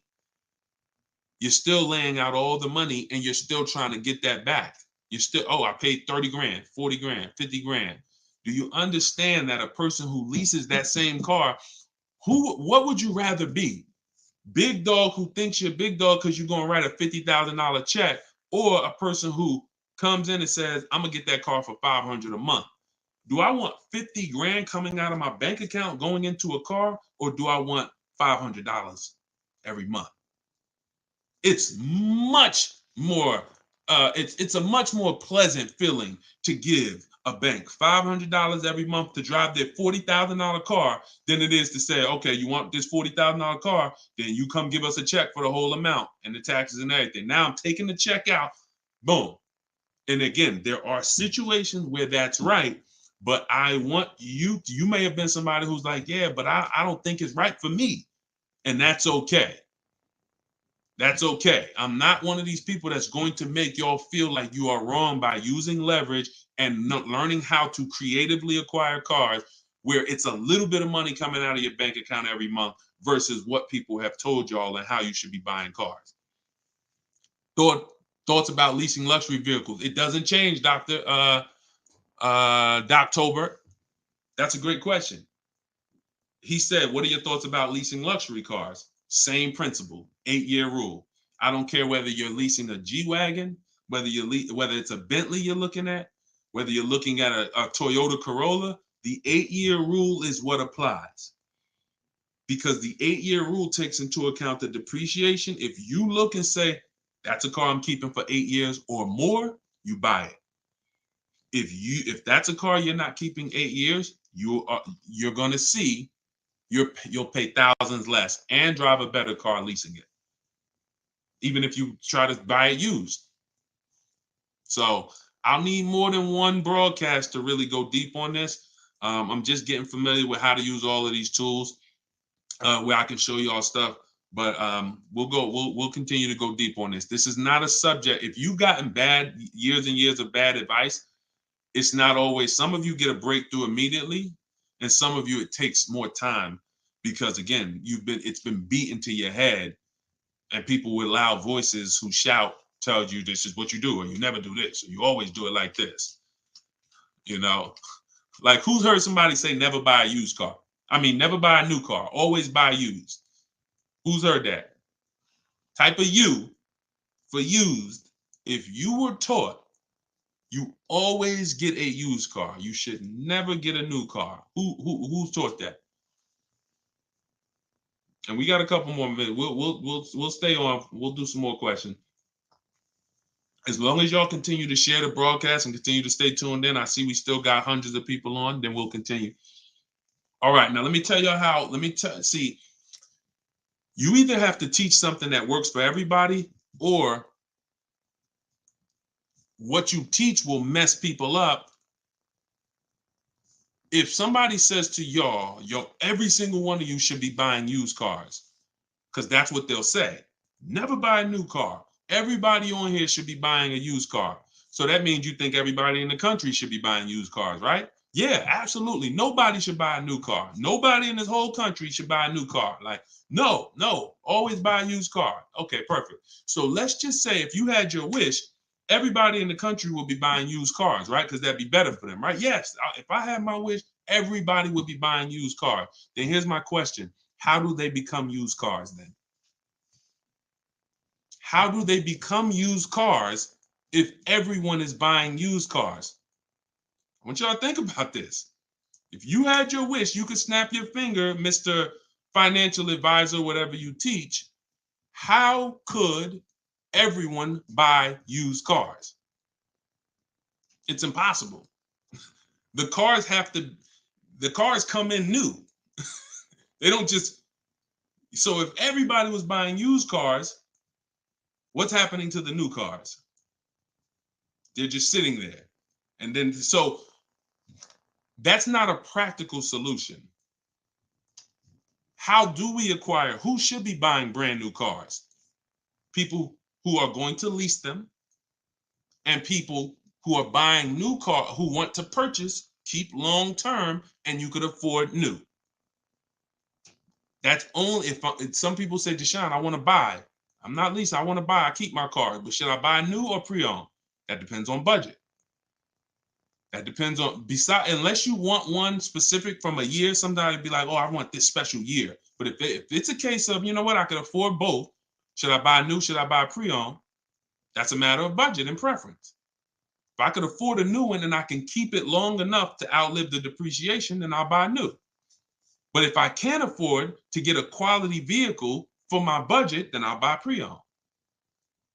And some people want to treat themselves. Some people like, I only get a new car every 10 years, Deshone. I'm going to get something new. That's fine. That's fine.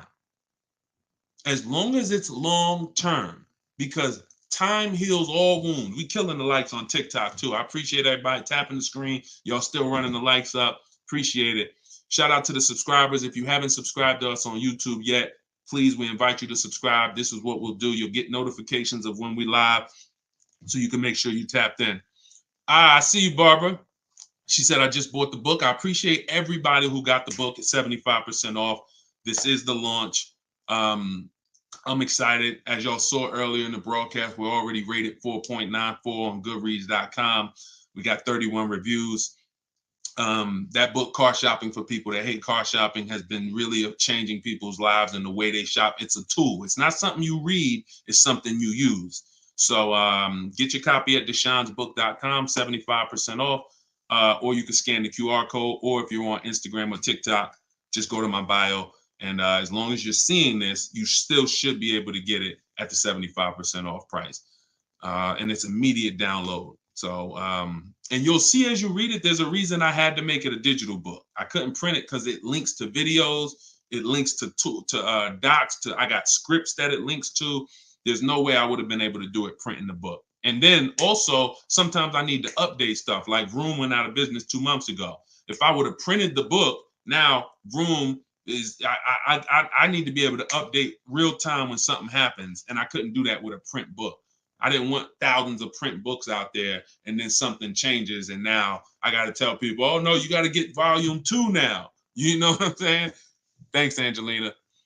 All right, so Dr. Coop says, I have a paid off Toyota. I don't want to trade it. Should I have a down payment? You don't need, look, if you can find a deal on the vehicle you want below your budget with no down payment, then do it. You said you have a paid off Toyota. You don't want to trade it in. Now, here's what I ask people. You put the vehicle to use, because if you're going to go and get another vehicle, then you're going to be paying for that vehicle. You don't really want, the only people I recommend have an extra vehicle is if you're a high mileage driver. Who's a high mileage driver? You're driving over 20,000 miles a year. Over 20,000 a year, type HM for high mileage. These are the only people that it benefits you having a paid off car like this. So sometimes it's worth it to buy your car, pay off the first car. And here's what I like. All right, so we got a lot of high mileage drivers watching right now. So I have a strategy in the book, and what you'll hear me talk about is really 2 routes for high mileage drivers so that y'all can stop having all this negative equity when you come in to replace your vehicles. What typically happens with high mileage drivers, and the reason I suggest to them 2 cars, 1 car payment, is because they're putting so many miles on their vehicle, but your loan is a normal loan. Your loan is a 5-year loan or a 6-year loan. Those loans are made to go down for the normal or average driver. And even the average driver is going to have negative equity on these loans in the short term. So when you are destroying the value of your car because you're putting 20,000, 30,000 miles a year on it, it's going from being worth 20 grand one year to now it's worth 12 grand the next year because you put 30,000. You're destroying the value of it, but the loan that's attached to it is not moving. This is the indicator that the loan and the purchase price or the value of the asset is totally unrelated. They're unrelated. They don't matter. That's why you have to make sure you get a good price on the asset. You can't just pay attention to what is my loan doing, because your loan doesn't tell you what you're really in the car for. So check it out. You now are putting all this mileage on your car. You come in 4 years and you're like, hey, you know what? The car got 200,000 miles on it now. Let me go ahead and trade this thing in. Problem is, 200,000 miles, you still got 2 years left on the loan. You still owe 15 grand. You still owe 12,000. You still owe 20,000. And you are now seriously hurting your value, your next deal, because all that baggage you got to come to this next deal. The solution to stay out of that is to make sure that you are having I teach either 2 routes. Well, the third is really just be a long-term person. You could drive 30,000 miles a year. And if I'm a long-term person, I'll just have 300,000 miles on my car in 10 years. And then I just go switch it. It's keepers here that's long-term people, high mileage drivers, and they get their car. That thing got 250,000 miles. It's mostly highway. And in 8, 9, 10 years, they go and they replace it. No need to lease. Again, continuing theme. Long-term, don't think about leasing. Because some people who just tune in and they catch a brief, oh, is this so everybody should lease? No. That's what I'm trying to tell y'all. Long-term people, long-term purchase, you buying a car for your kid in college and they're like, yeah, I'm going to keep that thing for 10 years, man. You know I'm boring. Great. But most kids are not. They're like, hey, when I get my job, when I turn 24, I'm probably going to want something different. So if you're not a long-term person, you should be purchasing. But I mean, you should be leasing. But going back to the high mileage, y'all, this is how it works. The two strategies for high mileage drivers is to have one separate car. You pay that thing off. And now that becomes your mileage car. And you go and lease a nice car. This is beautiful. This prevents you from having two car payments. And this allows you to have a nice car that you're not destroying. So you pay off that first car. If you're going to go this route, your first deal is a purchase because you're going to get that first car, pay it off, could be new, could be used, but it must be quality. Pay it off. And as soon as that car is paid off, now I go lease my nice car. So I might be putting a high mileage on that first car I'm buying, but once I go lease my nice car, now I got a payment over here. My nice car is over here. And this is what I take out to dinner. This is when I want to go out and have a good time. I don't want a car that I'm just always putting, 30,000 miles a year on. Now I split it. And this has allowed so many high mileage drivers to continually be able to predict what they're going to put in these cars because now they can't. You cannot predict how much y'all are spending on these cars, high mileage drivers. Y'all are losing so much on resale value. Your loans are just so high and they're moving slow. You don't know how much you are losing, but I break it down for you. It's thousands. You can't destroy the value of a car and then go trade it. It follows you. So that's one strategy. Second is a high mileage lease. Second is straight up. First time I experienced this, I had a guy came in and he was bringing back a lease with 75,000 miles on it. And I asked him, I said, man, I didn't even know. And that's my ignorance. I was selling cars and I didn't even know that was available. And I said, let me ask you a question. How long you been doing these, like, what do you do? He's like, I'm in sales. Like I do 25,000 miles a year, every year. I said, okay, wow. And you lease your car? He said, yeah. Because I already know what a good lease deal is. I just didn't really take into account back then. This is probably 2015. I didn't take into account a high mileage good lease deal. And when he told me what his payment was, and he said, yeah, I come back 75,000 miles. I drop that thing off. I pay my payment every month. Now here's the thing. He might only be paying $150 or $200 a month more for his super high mileage. But that's much better than him buying the cold car, destroying the value, coming back and trying to trade it with 10, 15 grand negative equity. So strategy, you are not really purchasing cars with strategy until leasing and purchasing is in your tool belt and you know when to use which. For your family, not just you, for your family. It's not just you. All right. So great questions. So this is the type of stuff that's in the book. Everything's in the book. Whether you see me live, whether you see me on social media making videos, you're going to get all the information. You don't have to worry about, Deshone is holding back info. It's not.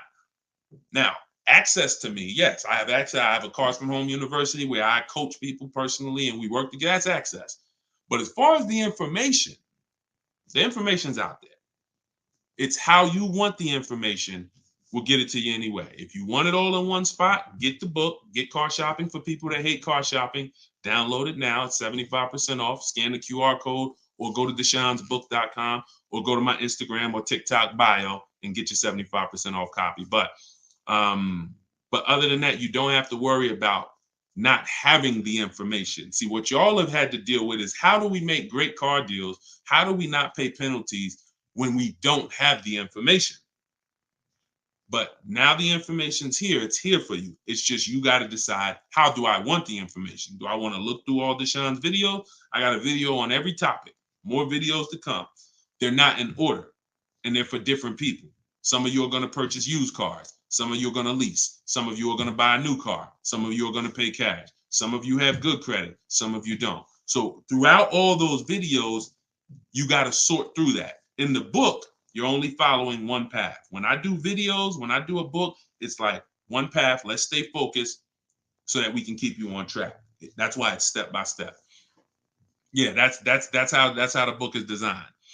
All right. How do you purchase a vehicle without proof of income? That's tough. You need other things that are going to weigh. That's a good question. So if you don't have proof of income, credit profile gets you approved, not credit score. So proof of income is usually only required when you have a lower score or you have a new company, new business, and they need some type of way to, try to, make sure they're going to be all right recouping their money. How is the car going to be paid? So if I didn't have proof of income, then I got to work on credit. Or I got to have a lot of cash. And even then, what's the reason we don't have proof of income? Once I know that, I could better explain. What's the reason we don't have proof of income? Seems dealers don't care about mileage if you release with them. That's now good time. So now watch this, y'all. This comment just came in. We'll still cycle through all the comments. We got another little while in this hour. We're getting through as much as we get through. It's good time on YouTube said, seems dealers don't care about mileage if you release with them. Absolutely a mirage. I asked y'all earlier, who's had somebody say, a dealer say, oh, we'll take care of the old payments. We'll take care of the mileage penalty. It's absolutely not true. And since 2006, here's the only time, shout out to y'all running the likes up on TikTok. I appreciate it. Y'all keep running them up. Thank you so much. Shout out to the sharers. Could everybody who shares good information, just hit the share button wherever you're at and share with somebody if you're in this sharing. So I've never seen mileage taken care of, ever. No program, no bank, no leasing company, and we've done thousands of transactions. I've never seen a leasing company say, we'll forgive mileage. Never. So that does not happen. Mileage penalties let's say we calculate a $2,000 mileage penalty, that gets rolled over to your next lease deal, and we're working that lease deal with that $2,000 accounted for. So whatever the deal is, we're working you now, perfect, here's what it is, make sure that $2,000 penalty is in there. You pay for that. Now, in some cases, very rare, there's loyalty programs where they waive some payments. Mercedes used to have this. It's since gone away, and they didn't have it on every vehicle. They didn't run it every month, where if you lease another Mercedes, we'll cover 3 of your old payments. So you could get out 3 months early, no penalty, but it had to be waived. Since I got into the business, I've heard dozens of people sitting around me say, we are going to be waiving those, but we're going to be taking care of those payments. Are you waiving the payments? Oh, what do you mean by that? Are you waiving the payments? See that? And when you ask them that question, I don't want you to even go in looking to get out early. I'd rather you know what your deal is, so you can shop from home the way I teach, where no one has to reveal that information to you. No one is. If you got the right strategy, you're never putting yourself in a position where someone can lie to you without you knowing it. So if you go in the old way and you go into one dealer and say, hey, I'm looking to get my, new lease and I got like penalties, and they'll say, okay, we'll take care of it. That's putting yourself in position to be lied to. Oh, we took care of that. We built in the payment. Yeah, all the payments are taken care of. This is your new payment. When we shop, when we take control of our deal, that's not something someone's telling us. That's something we already know. Because when we're over on mileage, we always want to see how much can we sell the car for. I was over mileage on my Jeep, sold it, still made money. There's plenty of people who go over on their mileage and can still sell their lease and make a lot of money. Even if they break even, they avoid the penalty. So first is always to do our equity assessment and see how much we can sell the car for. And if we can sell it, we avoid the penalty. And then we're choosing payments. Do we get out early? Do we make the payment? You see, when getting out of your lease early, unless you sell the vehicle, y'all, you can't get out of your lease early. You're breaking a contract. So I don't want y'all I don't want y'all using language or comfortable with language that cost you money, because you've heard people say this for years. Oh, I'm just going to get out of this. No, you're going to get out of it and you're going to pay penalties for that. So because they've taught us, or you've been taught, oh, you can get out no problem. You call the dealership, hey, you know what, y'all? I bought so many cars from y'all. I know I'm supposed to keep this lease for how many years? It's supposed to be 3 years, Mrs. Johnson. Okay, yeah, but I think I'm ready for something new already. All right, well, when can you come in, Miss Johnson? See, they're never gonna say, just so you know, Miss Johnson, if you break the lease, the penalty is gonna be, pretty significant because you contracted for 3 years and now you're getting out. So we're gonna have to roll over probably about $3,000 or $4,000 to your new lease. So no, they'll just come in, get you in, and all right, here's your new payment, Miss Johnson. You don't realize that I'm paying $100 more for this car than I could have been paying if I just waited. But because you've been taught to be a payment shopper, it doesn't matter to you. But somebody who's financially savvy, who's like, man, I don't want that extra $100 coming out of my house for the same vehicle. You're not going to do this. So we cannot ever believe what dealers say about penalties, about, oh, we'll take care of that. We find out, can we sell our car to avoid the penalty? Or if I can't, I either got to pay the payments and get out earlier, or I'm going to stay in it and just take the mileage penalty. That's not a bad idea most times, y'all. Sometimes people will call and say, yo, I'm going over mileage. And I say, okay, well, based on how you're going over, you'll only be over by like 2,000 miles. That's only $500. Oh, I thought it was going to be more than that. Nah, you're going to be over by 2,000 miles. Just, wait till the end. And then we'll, when you get your new car, build that 500 into the deal, and that's it. Or just pay the $500. Because very rarely are people, oh, I was supposed to drive 36,000 and I'm doing 100. That's just, wait, something went wrong here. What the heck happened? I can see you were supposed to do 36 and you did 40. You're supposed to do 36,000 miles, you did even 45. Maybe you got a different job. But I mean, how we have to structure our leases right so that if you know you're a high mileage driver and you take a 10,000 mile a year lease, shame on you. Like, we can't do that. We can't do that. Some people, oh, I'll just buy it at the end. You're killing yourself.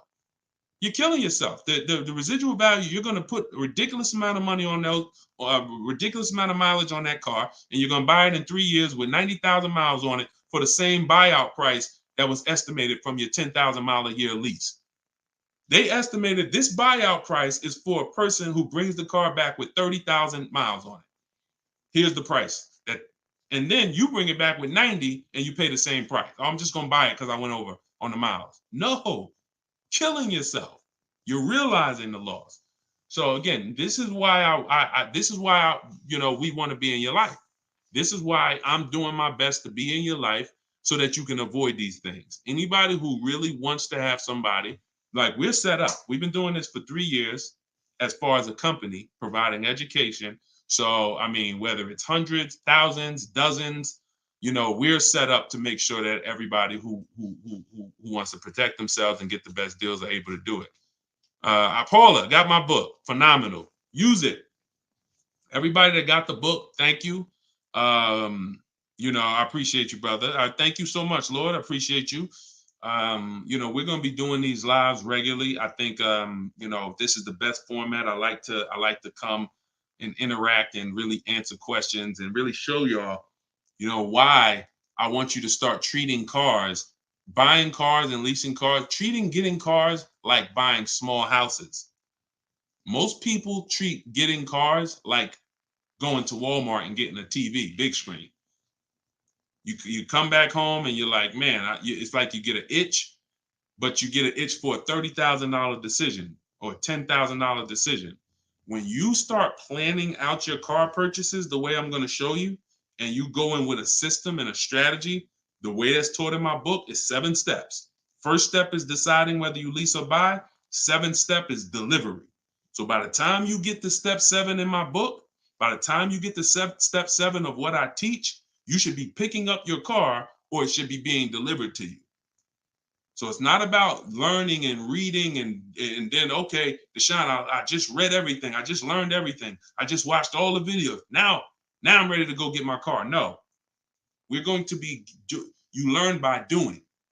And if I teach you a different way to shop, different things to do, By the time you get your car, you're going to be like, oh, I didn't need Deshone to tell me what to do step 1 through 7. I just needed him to tell me this is step 1, do that. And then when I'm done, I come back. Okay, Deshone, I did step 1. What's step 2? Here's step 2. Do this now. Okay, perfect. Let me go on these websites, do step 2. Perfect. Just did step 2, Deshone. Perfect. Here's step 3. Do this. And we found that that has been able to guarantee success for so many people. And that's how they're able to get the same deals that I get. Like this is this lady right here, this young lady, like Taupe. She got a BMW $54,000, $54,750 BMW, putting dealers against each other. She got it for $690 a month. She got the protection plan and raised it up. Her payment on that BMW. Now, mind you, if you can see on YouTube, if you can see on Facebook, you can see this slide. $690 a month. People are paying for that $54,000 BMW. People are paying $1,100 a month to go in and purchase that car. $54,000 is $1,100 a month with no money down because she didn't do any money down. $690. You see what I'm saying? Some of you might be looking, and quite honestly, some people may watch it because we're going to syndicate this. Whether you're watching this live or in syndication, doesn't change the value. You might be driving that same car, and you might be looking and saying, "Yo, I'm paying $1,000 a month for that car. She's paying $690. I put $8,000 down. She put no money down. We can't compare. You think Dave Ramsey, God forbid, and look, shout out to Dave Ramsey. I love what he teaches in terms of financial literacy. I love that he teaches people to invest and build for retirement and make sure I love that. But there's an area that he doesn't know what he's talking about, and that's when it comes to cars. See, look, credit is a big part of it has a lot to do with me helping you. Y'all don't hear me teaching credit. It's important. It's a complimentary topic for us to talk about. I talk cars, how to make sure you pay the lease for them. Yeah, maybe naturally. Let me get some credit tips too. Rodney, you could just go right to my TikTok bio, grab your book. It's 75% off. Click the link in my TikTok bio. You think she can ever listen to someone that tells her you shouldn't be leasing? She knows when to lease and when to purchase. She's not in love with that vehicle. She's not keeping that vehicle 8, 9, 10 years. So how can I drive this vehicle for the lowest amount of money in my household? I'm going to shop all my offers. The dealer that wins the bid, I'm going to see what it is. Oh, look at that. It's $690 a month. I'll take it. This is how we are going to keep thousands of dollars in our household as things continue to go up. I need you guys to be spending. I need you not only to be making sure your cars are below your max budget so that every single month you're not growing tired and weary of your car payment. That means it just needs to be below your max budget. And then the second thing we need is to make sure that you are driving the best possible product for that money. You could be below budget and look at what you're driving for the money, and you're like, yeah, I'm below budget, but could I have gotten a better car for this money? Could I have gotten more car for this money? And I'm here to tell you that when you understand leasing, you're going to see there's no comparison. $690 a month for a daggone $1,100 a month vehicle to purchase. So short term, less than 8 years, we always lease. We never purchase. Now, in another episode, when we start talking about, in another segment, we'll talk about overpriced leases because every lease is not equal. Y'all gonna learn. Every lease deal, even when you learn to shop, you must learn to shop. You must, because 80% of dealers are overpriced on their leases. 80% of dealers who gave Taupe a quote, let me come back from this screen. 80% of dealers who gave a quote to this young lady, Taupe, on her BMW were a lot higher. Some of you even saw it on the video. It said it when she wrote it. It said, man, all these other offers were a lot higher. That's how it's supposed to be. So you can't go back and forth with one dealer. You must reveal the best dealer, the best offer through multiple offers. So that's what you do. And you do that whether you're leasing or purchasing. And When you start doing that, you'll understand. That's in the book. That's what I teach. Bids. One-to-one negotiation is dead. I want y'all to eliminate one-to-one from we never do it. Because you cannot do that with any other item and win. You can't do it with jewelry. You can't do it with groceries. You can't do it with televisions. You can't do it with houses. One-to-one negotiations, you lose every time.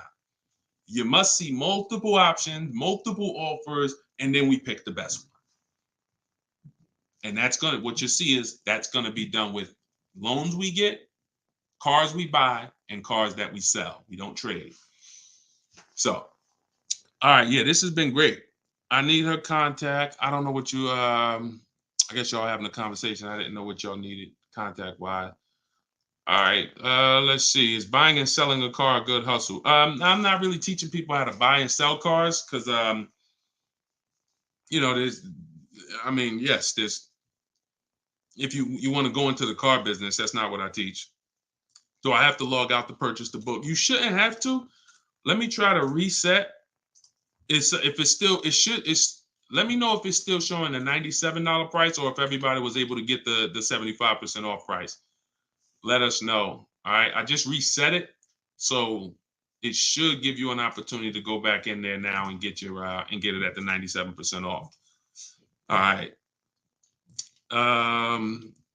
Buy dealer loaner cars. It depends. Those can be great opportunities.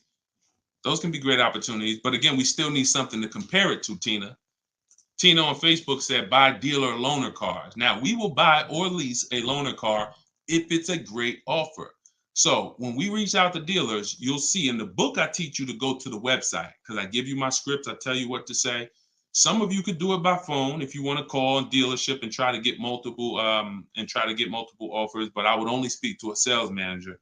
And even then, you got to just make sure that you but only speak to a sales manager. But the point is, if they have a loaner car, it needs to be so much better than what I could get a brand new one for. So if, for instance, if the dealer that wins the bid is offering me $3,000 off on a brand new one, but a dealer with a loaner car is only offering me $3,000 off or $3,500 off, and it has 3,000 miles on it, I'm going to go with the brand new one. But if I don't have anything to compare it to, then I might think 3,000 off is a good offer for the loaner car. See what I'm saying? See, price assurance is when you guarantee. I want y'all, listen, if you want price assurance, type PA in the comments. You want this every time you make a deal. Price assurance means I guarantee that I paid the lowest price that I could have paid. That's called price assurance. I want you to understand, some of you have been, though, is that possible with cars? That's what I want you to move from now on. I never want you to make another car deal without price assurance. How do you get price assurance? Multiple offers. It's the same way you get price assurance when you're buying groceries, when you're buying, spaghetti sauce. I know I saw enough offers to know there was nothing out there less. I went in, I looked at one brand and said, I gotta have it. I like those. And it was $1 off. And I thought price assurance is the best thing with a car because you literally can look at all these offers and say, this is the best one. It's amazing when you realize you're the prize. Some of you'll be like, man, I haven't been treated like I'm the prize. I know, we're gonna change that. So when you use the systems that I want you to use, you'll realize, dang, I've been the prize the whole time. You mean all of these banks and credit unions would work this hard to try to give me, it's all these options I got? It seemed like before I really didn't know all my options. That's right. But when you now change the way you shop and you now move into a bidding mindset, everyone I'm going to do business with must win the bid. The bank, the credit union must win the bid. And then I'm going to give the dealers a chance to see if they can beat it. Now they bank's going to get a chance to bid. Very soon we'll talk about how to do that without affecting your credit. I want to show y'all this bank bidding war process. We have a specific way we shop for loans, credit unions, banks. We let dealers access our credit, and the way it shows as one inquiry when it comes to affecting our score. You must learn that, because when you see how much money is in the loans, you're gonna be mad. You're gonna be like, Dad, I never shopped around the way I should have for my loan. I never shopped around. That's fine. No, there was no one to tell you. Now there is someone to tell you that if you have a $30,000 loan and the interest rate is 5.9, if you could have got 4.9, that'd have saved you $1,000. You get what I'm saying?